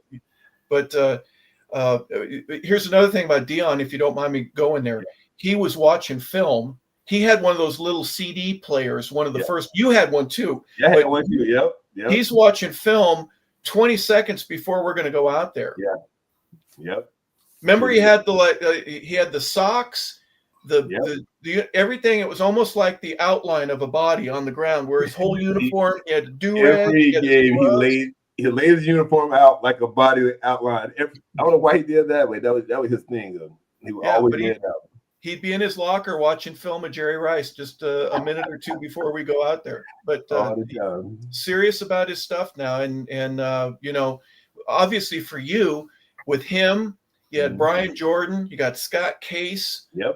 You had a backfield there. We bring in Tim McKyer, who had come from San Francisco. And Tim's big deal when he gets there, he goes, "Well, you're going to go to the playoffs because every team I play for, there's the outline." Now that's right there, every game. That's that is so funny. I haven't seen that in years. Yeah, that's him all day long. But yeah, man, I was fortunate to play with Scott Case, man, who I thought was the hardest hitting safety that ever been around. And we had a good group of guys, that we played with and was around. Made it special for all of us. Yeah. Mitchell and Tracy Eaton, Jeff Donaldson. We had some guys that remember Tracy's nickname was Cardboard Head because you get concussion every week and whatever. Right. And real quick, Donaldson hit like a linebacker, so all the boys can hit. That's one thing about it. All them safeties can hit. Well, yeah, Jerry loved having a guy that would try to knock out somebody on another team. Well, and you had been through some other coaches before you get to Jerry, Marion Campbell, right? Yeah, that's obviously your connection between Valdosta Right. and getting a chance to play. So talk a little bit about that. Yeah, when I met Marion Campbell, obviously they call him Swamp Fox, and he was he was that typical NFL. You think about an NFL coach, you think about Marion Campbell. He was a former guard, a big guy. He played guard or running back. I can't remember. I think he was a guard. He had to be a guard, I think, when he played in college and high school, pros, somewhere where I think that. But anyway, he's a big guy. And he wasn't the type of guy that's gonna be your friend. He believed in that mentality where I can't rule men and be their friends too. You know what I mean? But he loved us, but he also kept his distance. He would never have I never had a personal relationship with him, other than him just telling me what I need to get done. But direct, straightforward, hard-nosed guy, believe in the X and O's. And word have it, I don't know, Chuck Clausen was my linebacker coach. And word have it, Chuck had mentioned to me that we want to sign you. We think you can play. You remind us of another little guy who plays in Chicago. He about your height. He wears number 50. So if you can play like him, you're going to be a good one for us. But I have to tell you, though, he said, Jess, I had to tell you, my boss, my head coach, he don't like short linebackers. That's exactly what he told me. And I was like, okay. He goes, but you can prove him wrong, though. You just run to the ball and hit people. You will prove him wrong. And then one day, that subject came up, and Marion Campbell said himself, he said, well, I did say that because I hate to be on the sideline and I'm watching the game and the big guys are pushing my little guys back. So I never liked little linebackers. But I don't have that problem with Tuggle. So I thought that was pretty cool. Well, you had to come through on special teams too. Talk a little bit about your specialty, because I remember you're 8 or 9 years. For 9 years. I played right beside you, Harper. I know. That's what I'm saying. For almost 9 years, I played guard. I played left guard. And I can remember the first. And I used to be so tired. A lot of young guys tell them, you play your best football when you're dead tired because now you're reacting. You don't have time to think. You barely can catch your breath. And I feel like I made more plays with less air inside my lungs than you can imagine. And but I do remember as I got older, I think I was about 31, and I looked around. And I said, "Wait a minute, I'm the oldest guy on this whole punt team." And then I can remember my special team coach telling me, "Jesse, you know why? You're the best tackler out of all of them." I said, "Oh, okay. I do appreciate you saying that, but I still get tired." But it was fun to play though. I enjoyed being on the punt team. Well, with all due respect, whether you're the best tackler or not, having Albert Shelley on a lineup. Talk a little bit about. Hey, listen, I will say I'm glad you brought that up. Albert Shelley, people don't give him enough credit. He probably was one of the best special team players I've ever been around in my whole career. Super athletic, didn't have but probably 1% of body fat. No kidding. Yeah. And could run all day. Right. And they made more plays you can ever imagine. And he was all-star. He was all-star player on special teams. There's no doubt about that. Well, it'll be disappointing to have him play today because you don't kick off, but he really made his money on the punt team though. Oh man. But he punt the ball, he's gonna be the first one down. He didn't miss no tackles. He would get through a double team on the outside, and then another guy would drop back to try to hit him, and then he would make the tackle as if he were launched out of a cannon, like nobody ever. Now, Albert in a pair of leopard bikini underwear. Saw that way too many times, didn't we? Way too many, because he was built like a brick house. The guy he could have been a bodybuilder, really. Because he had a great build, for a safety. His long, thin, muscular. He was just a natural muscular guy, and And he was a good football player. You know, we was good friends too. Well, I remember on one-on-ones, another thing about he couldn't cover anybody. No, that wasn't his goal, man. He was Nope. brought here to tackle people. He wasn't best as far as skills. He probably watching this saying, Jesse, come on, man, give me some credit. For sure, he could cover, but his specialty is to run and hit people, and that's what he did. Gosh. Absolutely amazing how good he was. Everyone gives Tasker, Steve Tasker. Yeah. We played against them a few times. How good he was, but Jesse, same class. That's the step, man. You have to put Elvis Shelley and Tasker in the same boat, man. And it just ironic because both of them were like super athletes. Yeah. Before I forget, you mentioned something earlier about going to play Barry Sanders. Clay Matthews and I have talked on numerous occasions. You're playing. I think we played Detroit probably 9 times in a row. I think we had in Detroit. It was unbelievable how many times we played Detroit. But I will say, when people ask me about all the running backs I ever played against, who were the toughest, the strongest, the biggest, the fastest, I said, let's talk about the best. The best was Barry Sanders. I said, I never played against another running back like that. I felt like he was double jointed in his ankles, his acceleration, his speed, his demeanor was like he didn't talk. You know what I mean? He just performed. I don't remember Barry ever saying a word on the football field. All the time I played against him, but he was such a special talent. Unbelievable. I think he probably would have had the all-time rushing record if he wouldn't have retired early.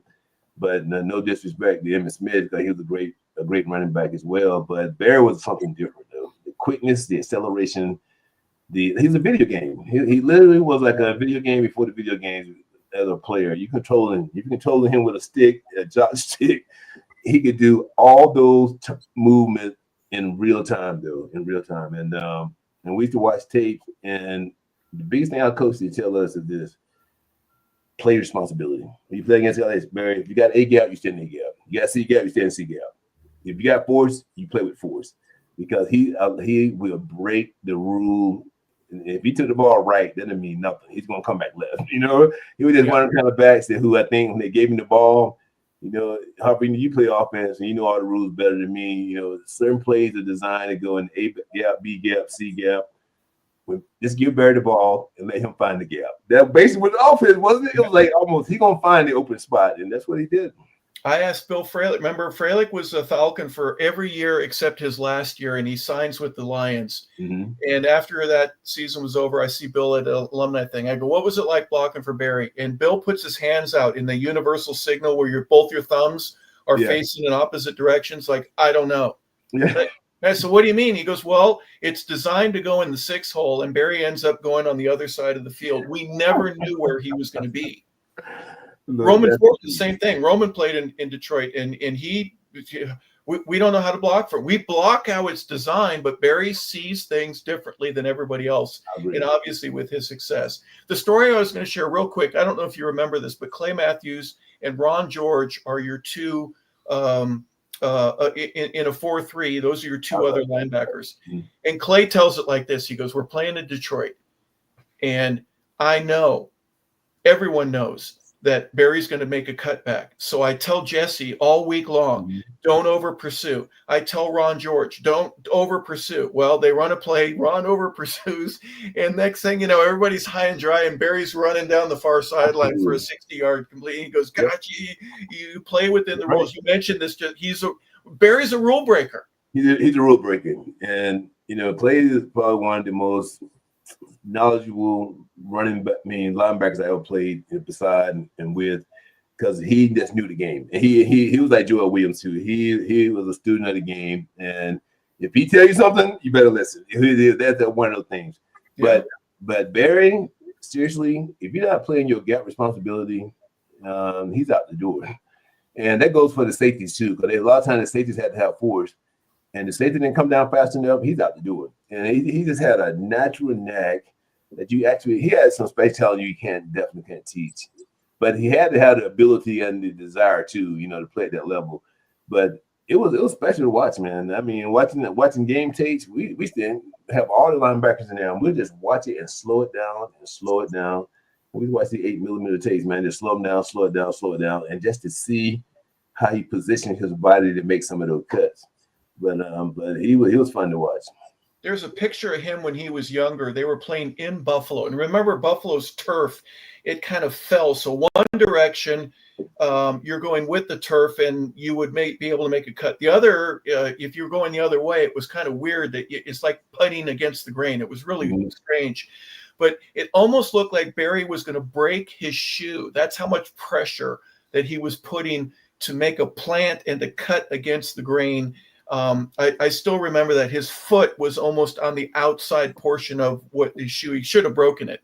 But the reason I say that is how strong he was. Roman told me at one point, he goes, look at that. It's unbleevable. Yep. Thank you, Logan. Right there. Yep. That's not the picture, but it's pretty similar to what he was doing. Roman said at one point, he goes, he watches in the weight room there with the Lions, and Barry's got 600 pounds on his back, and he's doing deep squats. Talk about how strong that man was too. Unbelievable. But that speaks why he could make all those cuts. He had to be strong in his hips and thighs and his lower body to able to shift his body so quickly. And with as much spinning and cutting that Barry did he ever hurt his knee at all? I don't think he ever hurt his knee, right? Because he kept his body under control the entire time. So he had to know exactly cuts he could and couldn't do. But he was one who was blessed with a lot of physical talent. That's for sure. Yeah, he looks like a skier going downhill and just exactly right. He's always in position for the next gate that he had to go through. He's amazing. Speaking of strength, I would be remiss if I didn't mention Jumpy Gathers as termed one of the strongest men in the world we've ever seen. Yeah. I thought that I was powerful on the bench press and all that, lifting 500 plus pounds, but I never met a person whose arms and shoulders was as strong and as big as Jumpy Gathers. I walk in one day. Now you can imagine I'm a 500-pound bench presser, but I can't do dumbbells though. I can pick up with my thigh. I can put my dumbbell here that weighs about 100 pounds, a dumbbell here that weighs about 100 pounds, and try to push them together like that. Man, this guy used to do 200 plus. Listen, and just take it and just pump it on like this. I'm like, Jumpy, what are you doing? And you got to understand, he's 6'6", 6'7", how tall is Jumpy? And tall and long, and had a pass rush move that no one could do, like the forklift. I don't think a guy in the National Football League right now can do the forklift. You know what I mean? Nope. It was just some type of power he had in his hip and getting his arm underneath, and it was just unbelievable to watch him play. And I seen Jumpy probably 10 years ago, and for his age, he looked great. You know what I mean? And because he was in a natural league. That's the big boy there. He always tells me he likes my son a lot because my son wear his number. I said, okay, 97. So that used to be so funny. But Jumpy did call me about 2 years ago and say, hey, Jesse, listen to me. Okay, I want to teach your son this move, man. My famous forklift move. I said, Jumpy, my son is 6 feet tall. You are 6'7". That move only works when you're strong and tall. But I thought that was hilarious. Well, Jumpy was a basketball player. He played at Wichita State, and Xavier McDaniel, and they had some other really good. I mean, they were going to the Sweet 16. They were a good team. But his coach kind of sold him out and said, "Listen, I think he'd be a better football player than a basketball player." And what a great move that was. But you remember, hey, watching Jumpy run, never gonna happen because he didn't have any cartilage. He blew it out. He had bad knees. He had bad knees his whole career. His entire career. Yep. He was as totally dependent. He probably should have played in a wheelchair as bad as his legs were. But 150 pounds, Vincent, in each arm, dumbbell. 150. He lays down 7, 8, 9. He looks over. Tim Jorgensen, our strength coach, he goes, "How many you want me to do?" He goes, "That's good." He just drops him. There wasn't any weight in any weight room that was stronger than Jumpy Gathers. Yeah, no one. I haven't seen a man with all the years I played that was stronger than Jumpy Gathers. he was incredible. Yeah, everyone has a story about that man. Vincent, before we move on, I want to ask you, Mr. Tuggle, about other running backs you played against. What was it like going against a young man from Sealy, Texas, Eric Dickerson?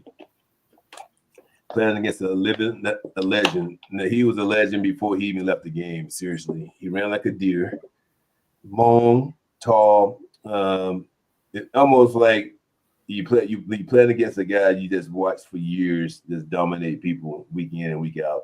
So it was quite an experience, man. Very gifted. hey, real quick, Vince, before you go to the next one, people don't remember this. Eric Dickerson was an Atlanta Falcon. Yeah, that I remember it, and I was telling someone a story about when Jerry Glanville was here, and we used to do this 907 drill, and 907 drill is basically for the defensive win because no one blocks the safety. And the first week Eric Dickerson was here, he said, "Hey, Dickerson, hey, why don't you get in there and run the 907 for the offense?" And he comes up and he about to hit me. I mean, I'm about to hit him, and so I just bumped him, knocked him down a little bit, and then Jerry calls me and he said, "Jesse, what are you doing? That could have been a kill shot for you."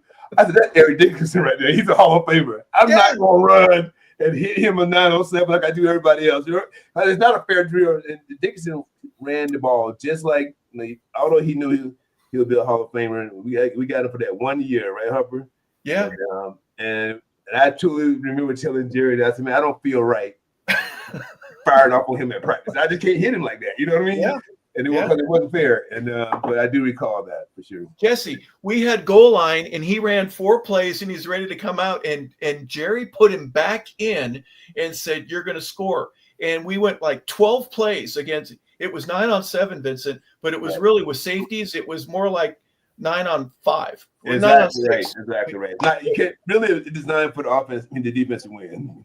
It was ridiculous because we were on 4 guys on 4 receiver sets, and oh my gosh, that's Eric Dickerson. And my first practice, Jesse, when I'm seeing this man, it was kind of like with Dion too.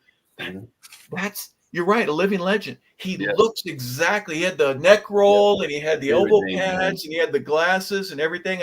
He's on our team now. Are you kidding me? Yeah, that's it. That was my thoughts exactly when I saw him in the locker room. I was like, wow, that's Eric Dickerson. So it's certain guys you have a lot of respect for. Although they're your peers while you playing, you still say, "Hey, you know what? That's a future Hall of Famer right there." So you already knew. What about Rosie, Mike Rozier? Mike Rozier the same way.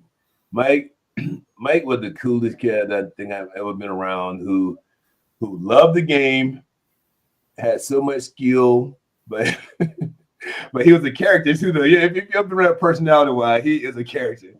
That dude used to tell me so many crazy stories, when he was in Nebraska, about his pro career.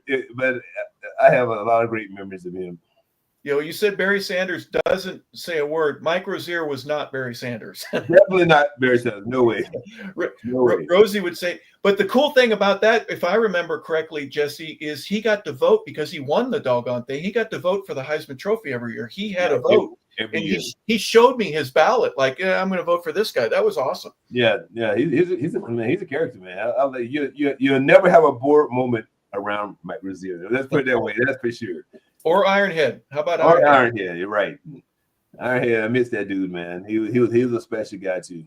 Yes, I got another running back. Kevin Mack, Clemson.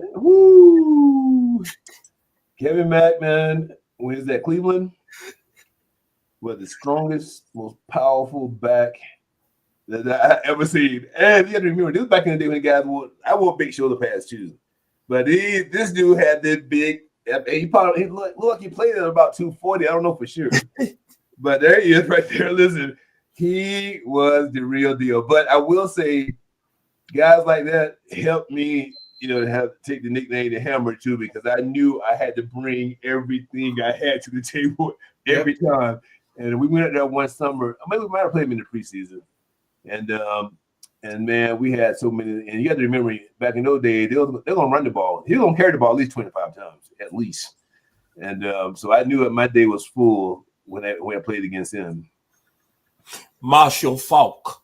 Faulk, elusive.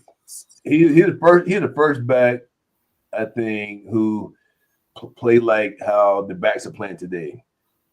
Elusive as far as in the backfield, coming out the backfield, catching the ball, and he gonna make a guy miss. Matter of fact, I probably was in my 14th year when they decided to take me off the nickel package, and because we're playing the Rams. I'm at 13th or 14th year, and we could put our younger talent in, Keith Brookins, just to play Marshall Faulk, because Marshall Faulk was designed, he gonna get the ball almost every time. He's gonna spread everybody out, in that offense and dump the ball to him. And you got to make a wide open field tackle right there. And so he's super special. He made the greatest show on turf what it's known for, because he was the back who can make things happen. Well, I think, real quick, Vincent, let me interrupt there. I know you got a couple more, and I want to hear him as well. But you mentioned something about him doing things that many guys today are doing. Mm-hmm. I look at it this way. I think that there was some coordination between Mike Martz and Warner and Marshall to where get the ball to him early rather than late. Because if you get it early and he's got 3 feet of separation between him and the defender, he's going to fake somebody out. Is there any logic to what I'm saying there? You understand? No, seriously. No, he was a great open field runner. And you're right. And as a defensive player, you want to be as close to him as possible when he first catches the ball, so you can run and tackle him. Yep. Once he got square, shoulder pad, he was tough to bring down. He was a ballerina before Herschel or for sure. Swan were doing that. Just very light on his feet, and you mentioned elusive, real hard to tackle, but strong too, right? I mean, he could hit you. Oh yeah, for sure. There's no doubt about it. His game carried over. He was strong. He was elite as far as catching the ball, speed wise, exceptional. He didn't have the berries and the cuts, but he had everything else. Touchdown, Jesus, Jerome Bettis.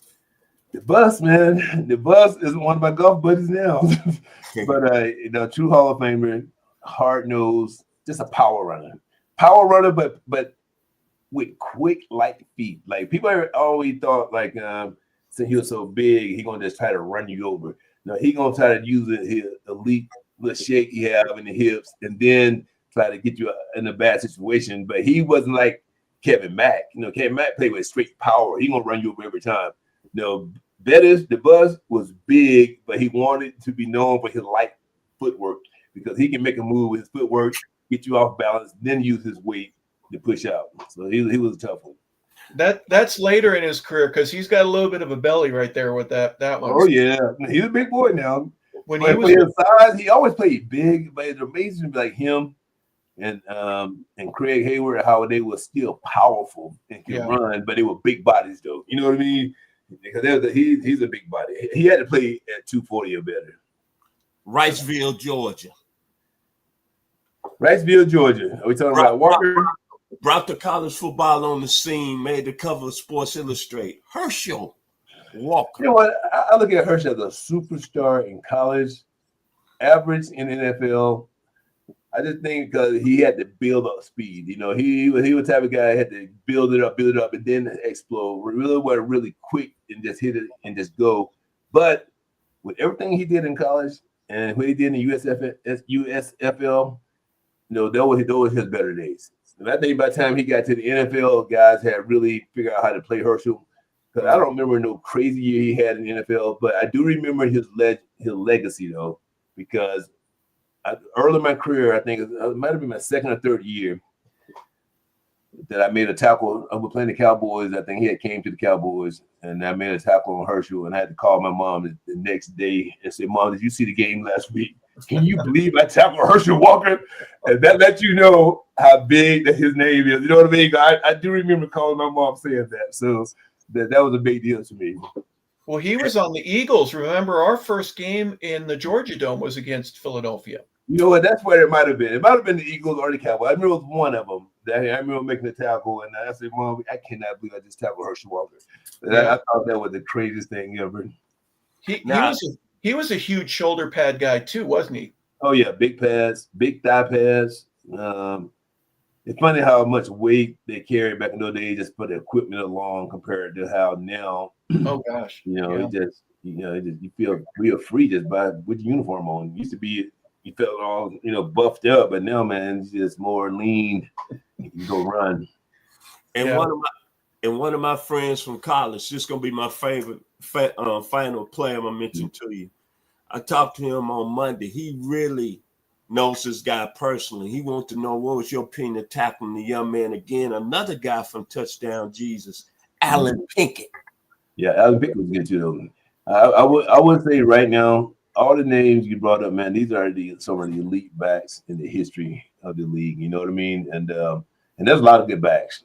I think I was so fortunate from the 80s to the 90s, maybe early in the 2000s, that I have played against so many Hall of Fame backs. You know what I mean? And then when they show their highlights, a lot of times, I always tease my kids sometimes that I don't see myself on many of the highlights. Every now and then, I said a long time I had some good plays against them, but I will say it's right here. I'm on a lot of Barrett's in the highlights. he breaking me off, and Emmitt Smith. So I'm on a few of them, but then I always say, you know what? I got some great hits against that guy.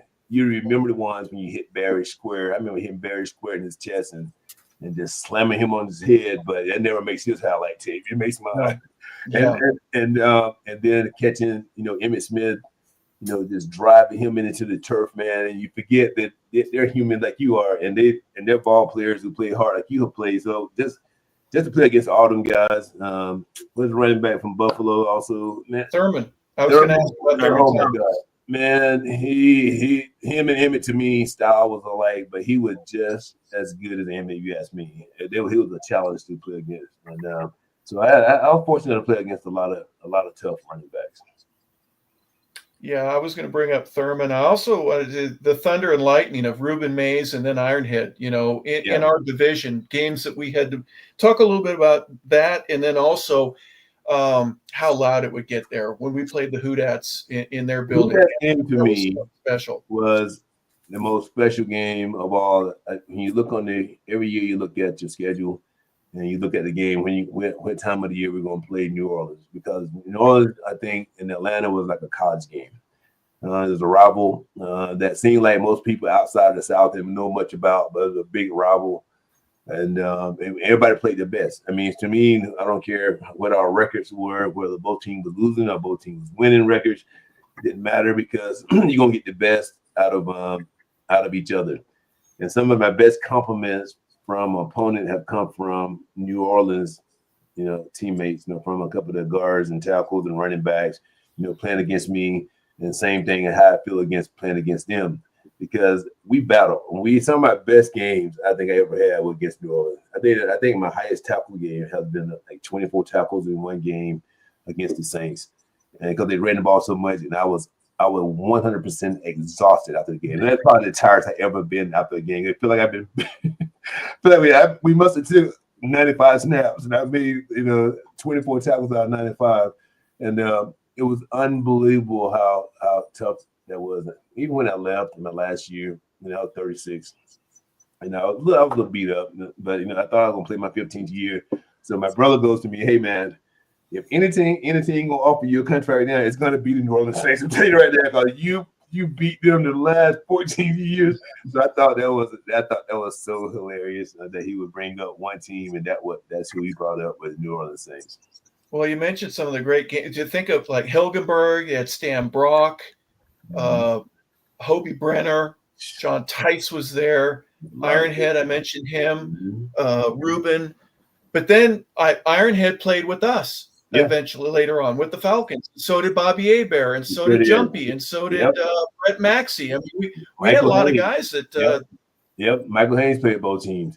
It was like Craig Hayward. Before you get to have known him, he comes on as a little dark, right? Okay, so the first day he's in our locker room, and I haven't played against him for 2 or 3 years, back and forth with the Saints, maybe longer than that. And so he comes up, and I walk up to him, and I say, "Hey man, I'm Jessie Tuggle, man." I said, "Dang," I said, "The one I had a hard time bringing you down. Hey, man, how much do you weigh, man? You're a big guy." He goes, "Man, get out my face."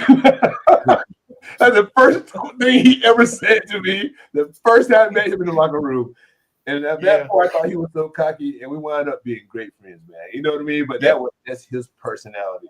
And he was just so dry and to the point, and but one of the hardest guys to great teammate, tough guy to bring down, and he brought his lunch every week. He was so selfish too with the weight. Now, Logan, if you're bringing a picture, okay, that's the Ironhead I remember. But we remember he after New Orleans, he spent a year in Chicago, and something happened there. He ballooned. He was almost 300 pounds.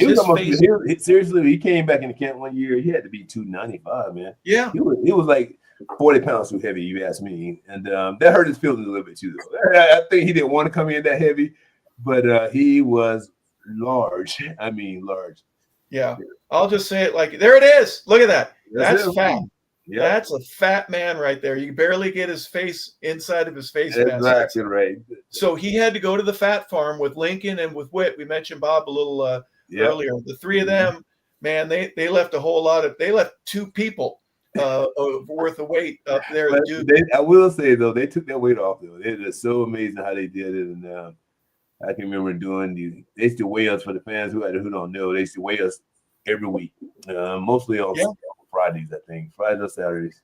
I think it was Fridays. And Friday at 8, yep. Yeah, we went to make weight. And for guys like me, I was so light. I had to eat so much for breakfast and drink so many fluids so I can be at least over 225. Because some games I played at 220, you know what I mean? Yeah. They wanted me at 230. So it was hard for me to keep weight on. Okay, so I would do all that, and Bob would look at me like I was the worst guy in the world. He goes, man, I've been in this sauna for 45 minutes trying to swear off 5 pounds, and you drinking and eating everything you want. He goes, listen, no, see, I got to, because they literally define you by the pound, and how many pound you were, you get fined a certain number. Yeah. They told me if I didn't make my weight at 225, they're going to start fining me for being underweight. I was like, man, so I used to drink so much water, man, and do all this stuff just to try to make my weight, and they were just totally opposite. I thought that was hilarious. Head would wear those plastic jackets. It wasn't a jerk. Yeah, it was like a jacket, and he would do that on Thursday, and he'd run extra, and you could see the sweat. He'd pull the little elastic out of the sleeve down. He's sweating like crazy. Vincent, he had a clause in his contract. If he made weight, he got $10,000 a week. Yeah. And so I'd always want to be wherever he was eating on Friday night after he made weigh-in, because he'd go right back. He'd gain all that weight back. But it was almost like there's a lot of guys who's on the border of like the weight limit. It's almost like a boxer who's training for the fight, and and you got to weigh in. They'll do anything and everything to get them pounds off, and then the next day they go eat what they want to eat, right? Yep. Look at that. Look, that's a good picture, Craig, right there. That's the 300. That's the 300-pounder right there. Yes, it is. That belly alone is enough to say I've got triplets going in there. But he comes to us, and he has a great finish to his career. I still remember that we played the San Diego Chargers the week that Whitey died, and he blocked Junior Seau, and I think he broke his ribs. Oh my gosh, he put him out of the ball game twice in a row. Junior comes in on a blitz, and Head goes up the middle, and the protection was that Junior came in untouched, and Head made sure he didn't touch the quarterback. What a loyal football player, if you know what I mean. Played Pitt, and we've had Jackie Sherrill on the show, and there's something tough about that man right there. Ironhead was an amazing player. Yeah, he was special, man. Truly special. His son is a special player too. All the years, you made a good point there, Vincent. I think because I mean we've been knowing them ever since your kids were little, and to watch what his son did in college, and watch what he did in the NFL, and play over 15 years in the NFL. It's something special, man. Because I know how much he loved his dad, and he wanted his dad to be proud of him. And other than the height and the skin color, man, he looked just like his dad. That dude his head is the identical same size. He's a bigger Ironhead, to be honest with you, man. But that is so funny, because I remember that kid when he was 12 years old. You know what I mean? So that goes back. We go back a long way. And but I'm proud of him, man. I'm proud of Cameron, and because of everything he done accomplished. And it was really tough after he lost his dad too, man. But he still hung in there and had a great career. Well, and Corey too. They're both on the same team. How does that work out? Are you That's kidding not me? great. I mean, to me, it says a lot about the organization. You know, everything that Cameron did up there, and his brother come in, who's a great athlete, who no other team didn't want him as bad as the Steelers wanted him, and they got him, and he's been there for a while. That says a lot, man. It says a lot about the whole coaching staff and the owners of the Steelers, because they think the world of Cameron for good reason, though. You know, he done played a long time at the end of his career now, but at the same time, man, he's been everything as good as advertised. So Yep. it's been good for him. What a force he's been for their defensive line and just a leader on their team. Mhm. We were mentioning other teams and highlights and stuff like that. One team that kind of owned the Birds quite a bit, and we were talking about running backs. Talk a little bit about the guys from San Francisco, the Ricky Waters. You mentioned Roger Craig earlier. Yeah. And Ricky those Waters. You know, sometimes so many great players that played for the 49ers that people got like Ricky Waters' name don't come up as much as you think it should. You talking about a special athlete. Man, a guy can run all day long. Man, he had all the moves, man. So they've been blessed over there for years.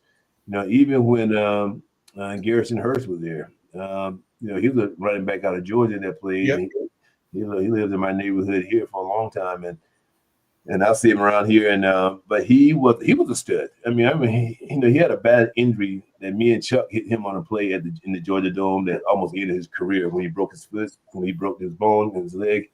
And he never did bounce back much after that, but that was a freak accident. And but man, we still good friends. But it's been they had a lot of talent there with the 49ers that over the years in that running back spot.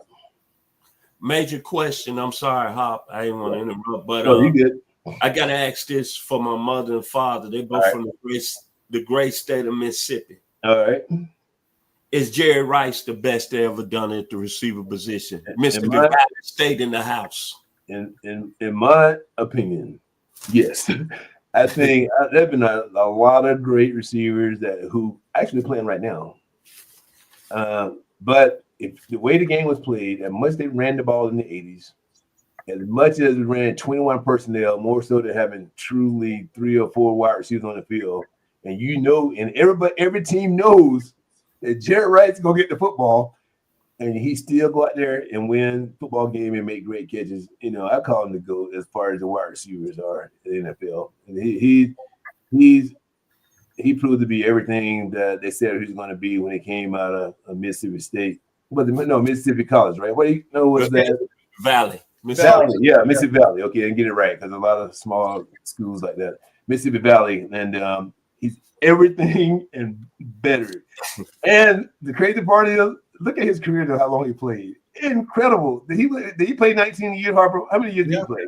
It's unbelievable. Yeah. It blows me away. And but I do think the NFL, though, they give him, they give Jerry Rice a lot of love, and for good reason, though. And I think all the young stars now, all them wide receivers that came out of LSU who are dominating NFL right now, there's so many of them right now. I think they all will pay tributes to Jerry Rice because they know how special it is to play that long and play with so much each and every year. You just got to show people, you still have it. And Jerry did that forever. Well, I kind of mention it because it hurts. Right? You laugh about it, but it deep down it hurts. It's all the highlight.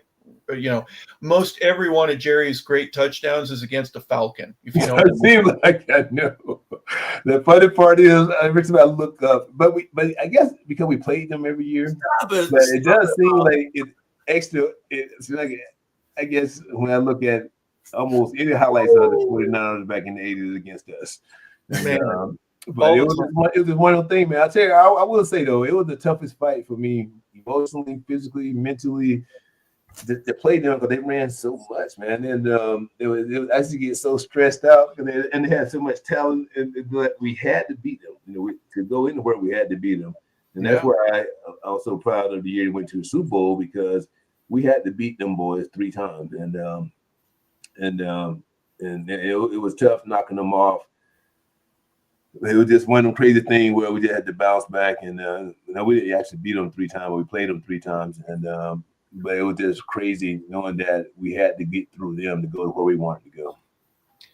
Well, between Montana and we mentioned Roger Craig, Cooper was done by the time you were playing against them early on, but Solomon, Taylor, John Frank. John Taylor was unbelievable. Man, I'm just going through some of the guys that they had on their and then some guy, yeah, by the way, number 80, I think Rice. I mean, just look, and then okay, we put Joe Montana out of the game. Last game in bring in Steve Young in Fulton County, yeah, and then some guy named Steve Young comes in for him. How about that? Man, the crazy part about that is if you look at how the quarterback situations are, and nobody wanted to wait to play. Can you imagine? You got 2 Hall of Famers on the same roster, and he's literally got to wait every week and watch Montana play. But as soon as he got his turn, he showed the world that he's a Hall of Famer. And it's crazy. They both did it their way. And it was incredible. I think I was not ready for Steve Young to play the way he played. I didn't realize he's gonna be that good, particularly after Joe Montana had been there for years. But he came back, man. They didn't miss a beat. He was elusive, also. Surprisingly fast, wasn't he? I mean, a lot faster. Yeah, he was extremely elusive. He can run. Yeah, super accurate, but extremely. I will say this: he would take a lot of chances. I probably have more. If I choose one quarterback at the NFL, and they would do a survey and ask this one quarterback, do you know who's number 58 Jessie Tuggle is? If Steve Young does not be the first person to raise his hand and say, I know him personally. He goes, listen, I probably had the best. I probably hit him harder than any other quarterback, consistently over the years, because he would hold the ball so long and run. Yes. He didn't run out of bounds. He would run with the ball. So that gave me a chance to run and hit him. I got to play against him in college for 2 years, and we had 3 interceptions against him 1 year, but we couldn't score. So that was the closest chance we ever had of beating him at BYU. But if there's also another guy that doesn't know who you are, that's one. But is also the guy that who flopped more than. Is there anyone that flopped and he was screaming, he was writhing in pain, but then he'd come back 2 plays later and he'd throw a touchdown over you? I don't know how Steve did that. No, that's the truth. I agree. That was him all day. That's for sure. Some great rivalries, some great things, but you mentioned the Super Bowl. Obviously, what a great season you guys had. Who would have thunk it, right? When you got Chris Chandler coming in, Dan Reeves puts his team together. You don't even know each other that well yet, and next thing you know, you're 14-2, and you're going up to Minnesota, and you're playing for the NFC Championship. It was just the weirdest feeling because, we started off not so great. Actually, we lose against the 49ers out there that year. And but then things started to snowball. And then once we, like anything else, like losing, winning, it just started snowballing. And our confidence kept getting up and up and up. And it was crazy because I think we probably was in week 10 or 11 before we even sold the stadium out, because at that time we wasn't filling the stadium up. No. People wasn't serious about the Falcons. And so we was already 13, 14 games in before they realized, wait a minute, guys, this might be a special year. Does that make sense? And then it became a special year. It became a super special year where everybody started trusting each other, believing in each other. We had teams with the Andre Rison and the Deion Sanders and some of the bigger names that wasn't on this particular team, but we kept winning though. we kept winning. And so I think it was probably like a big team effort. Everybody just kept believing in each other. Chuck Smith and I, we ran the defense, man, and and Chuck kept his boys motivated. I kept my guys motivated. We just had Brock Cornelius Bennett in from Buffalo, from the Bills, and he done played in 4 Super Bowls. And when he got there, the first thing he told me is, "Just I want to play in my 5th Super Bowl with you," and that was the first day he met me. And so of course to get to play in my very first one ever, to go up there and when we won the NFC Championship, that was so special. That was like our Super Bowl. But but it was crazy going to Miami and you sitting on the sideline and I'm standing right beside Cher. And I knew my dad was alive then at that time. My mom was there, and my wife and kids. They were so young, and the Jets fly over, man. And when the Jets flew over, it's 1999. It's not an 8 season, but 1999. Right. And the Jets fly over, man. Hair in the back of my neck started standing up, and I'm like, wow, I just cannot believe a kid that grew up in a small town like Griffin on a dirt road is literally about to play in the biggest game of his whole life. And with the world watching, that just hit me all of a sudden, Yeah. And unfortunately we didn't win that game, but it was a lifetime experience. It was unbelievable. And it's a little stuff I remember my son Justin, who's 35 now. I remember that time he was 9 years old. Because he was born in 90, so it was easy for me to keep up with the years. 1999, he was 9. And after the game, he was crying, man. He kept crying, and it was going to the Pro Bowl because I was a Pro Bowl that year. And he says, "I said, Justin, don't worry about it, man. It was just one game. And you don't have to worry about it. Don't feel." He says, "You don't have to cry about it." He said, "No, Dad, I'm not crying for me. I'm crying for you because I know how bad you wanted to win." When a 9-year-old tell you something like that, you see what I'm saying? So that just touched me a different kind of way. You know what I mean? Because I knew he knew how much it meant to me. To play in that game and win that game, but like everything, you can't win them all, right? But getting there to me was the biggest accomplishment than anything else, because no one would have ever thought we would have made it. That's boys right there. They go all the boys that help us get there, right there. And Jamal had an outstanding year. Chuck had a great year. All the guys, man, played great. It was 100% unbelievable. What were some of the things at Denver? Was there a point where you're going, this isn't working very well, right? You're going against Elway and Shannon Sharp, and you've got Terrell Davis, and you've got Smith. Oh my gosh! It was loaded, and I think they had a sense of they felt very comfortable going in that game. We had ran this play called Mike Blitz, that gave me an opportunity to wrap around they gap and blitz, and I might have that year. I think I had about 3 or 4 sacks that year doing that. But then I would either hit the quarterback every time, blah blah. So I can remember the first series, the coach called. He says, "Okay, Mike Blitz cover 1." We ran it probably either the first series, it was the first or the second play of the game. I do recall this all them years. I run the play, and Elway, boom, dumps it off to the guy for a 10-yard gain. And I'll jog him back to the huddle. He said, "Hey, Tuggle." He said, "Guess what, man? You won't touch me today." He goes, he said, "Cause he knew I already might play." He goes, "Oh, you won't touch me today, man." But he was smiling so hard. And I turned my shoulder and looked back. Then he goes, obviously he was telling me, "Oh, we're well prepared for that." You know what I mean? Yeah. And right. And sure enough, man, they were well prepared for all the stunts and everything. I thought they did a good job preparing for us. And with everything being said, we still had a shot. We just couldn't pull it off. Elway had one of his best games to go out on, and it was just time to be a champion again.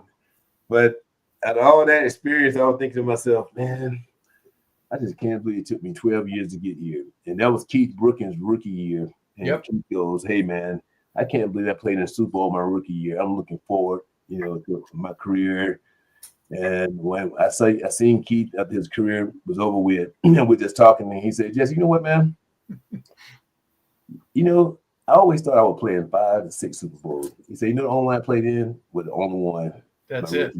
Yeah. That's how tough it is to get to the Super Bowl. Is that not right, Harper? Oh gosh. That's how tough it is to get to a Super Bowl. I played one at the end of my career. He played one at the beginning of his career, and we both never played in another one. But that's how tough, man. That's why when you get guys who play in 4 and 5, and somebody like Kanice Bennett played in 5, it was just, unfortunately he didn't win one, but it was crazy. But that was cool, man.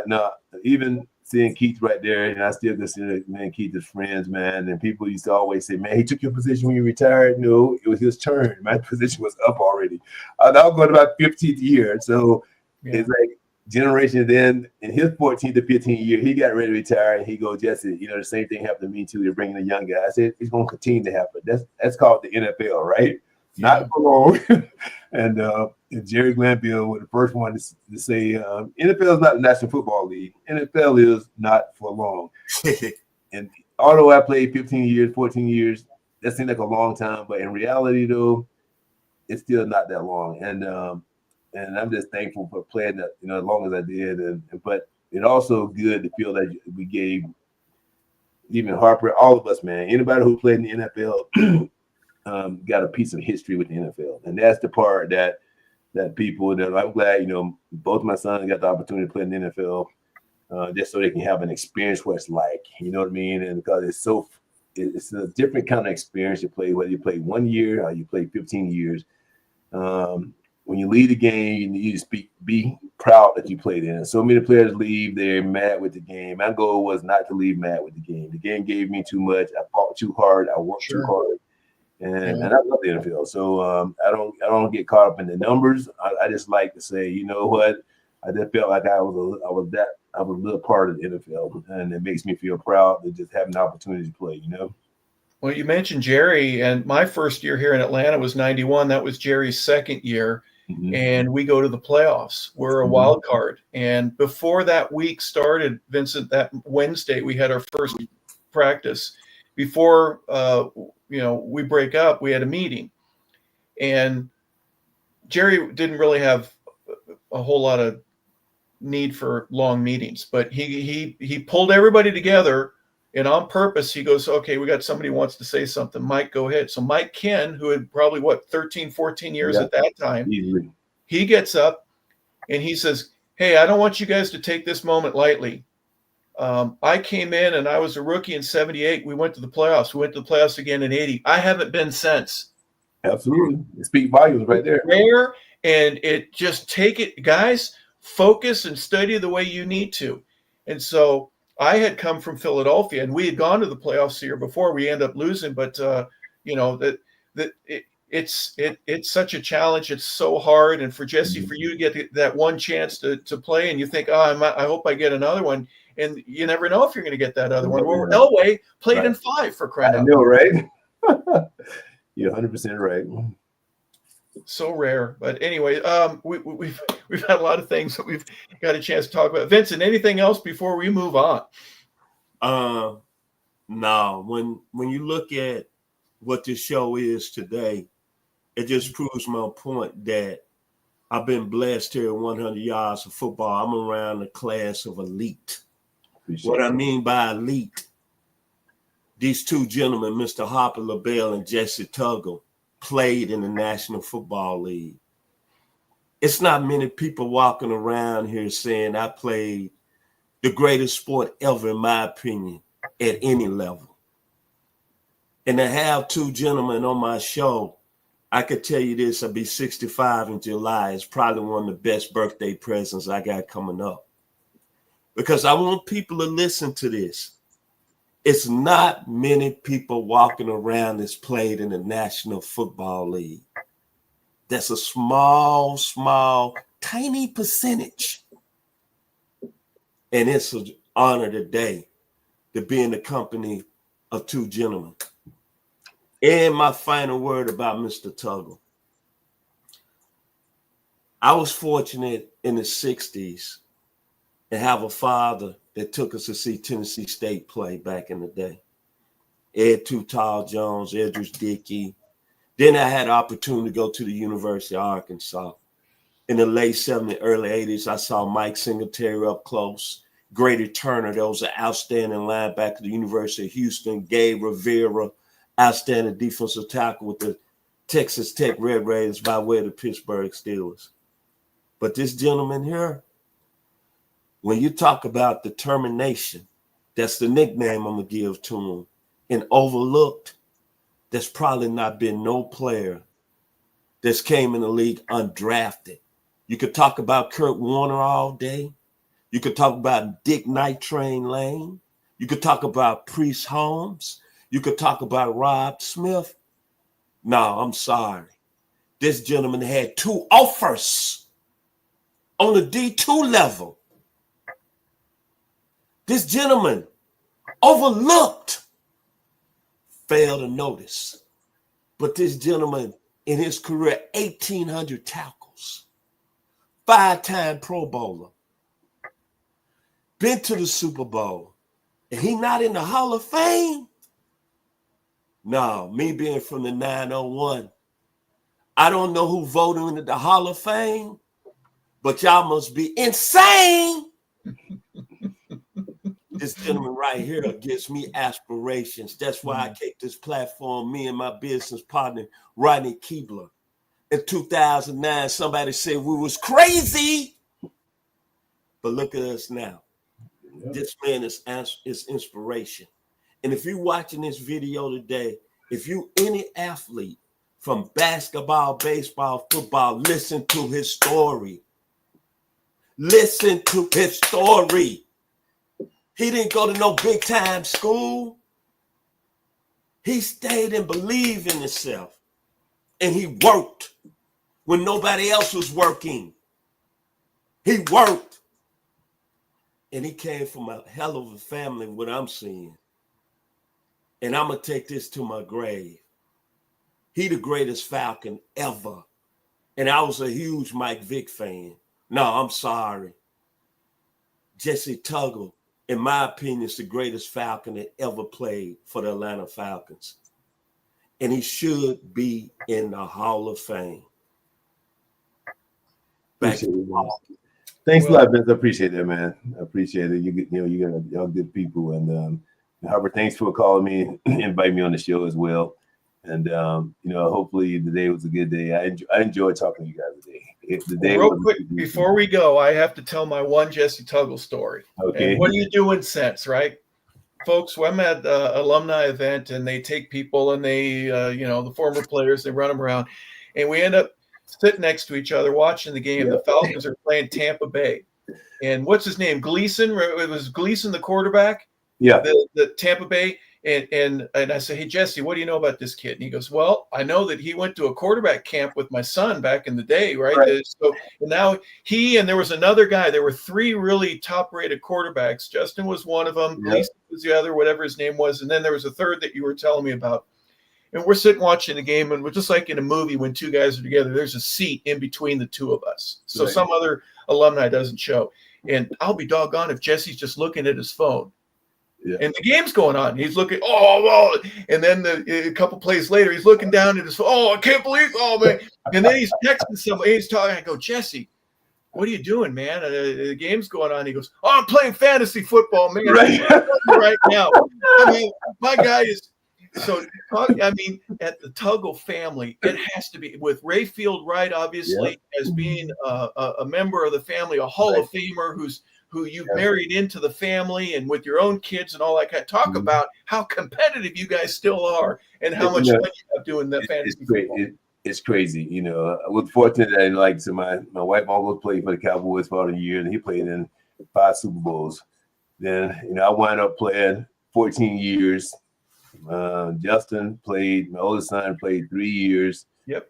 And in the NFL, and then another 5 years CFL. And Jared still now he's in his 10th or 11th year. Just be 11 this coming up year. And although he's not with the Falcons, he's with Chicago. But at the same time, it's just been great, man. It's great. I got 3 grandsons. Jared has 1. Justin has 2. And they love sports, by the way. They love sports. And then we always say, well, one of them guys is going to play. If not, we're hoping all 3 of them play. And with all that being said, I get a call from Harper, and we texted, and we were talking about something about one of my mentors, too, Clay Matthews. And I say to Harper, I said, you know what? I said, Clay, to me, he just had celebrated a birthday. And I like saying the word living legend, because these people are truly living legend. That's why I think of Clay. And I talk about his family, and that got to be the most athletic family as far as NFL history, as far as players, kids, everybody combined together. And it just happened to be part of my history because Clay played with me. And I can remember times when my son was about 6 or 7, and I used to tell him, hey, man, when you go in the locker room, you stay away from them Matthew boys, because they play too hard. I said, and both of the little boys I was talking about, because at that time we had Clay and Bruce were playing against each other, and they had their sons in. And those boys was huge. And you have to understand, my son, it might have been 8 or 9, I don't know, but their sons were like a few years younger or a little bit older. And because I remember Vince, real quick, Vince, there were some donut fights. Let me put it that way. Oh yeah, for sure. So it was like a locker room. It was like those Matthew boys be play so rough in the locker room. I had to tell my kid, this is when they tell me, hey man, hey, play them boys over there. And it is so crazy that how it all tied together, and almost all them boys who were playing together, every one of them played in the NFL. So everybody have a part of history, and I just feel proud to be a little part of history I have, me and my family. But I look up to the Matthews family because man, they have such a rich part of history as well.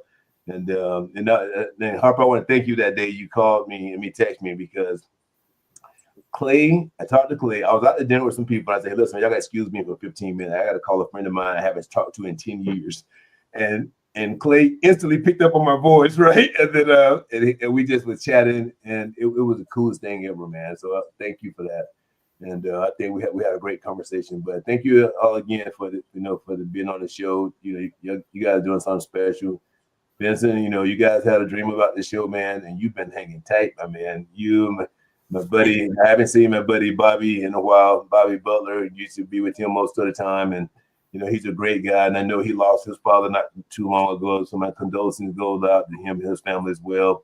But that's what makes everyone close, man. We're just a big knitted family, and it's cool, to see people, and particularly the guys who are doing some great stuff. Thank you. It touches my heart deeply when guys like yourself go out of your way. I mentioned Clay's birthday was just a couple weeks ago, and I said, hey, wouldn't it be great if we a few of us got together? And it wasn't on a thread or anything like that, but you acknowledged and right away. And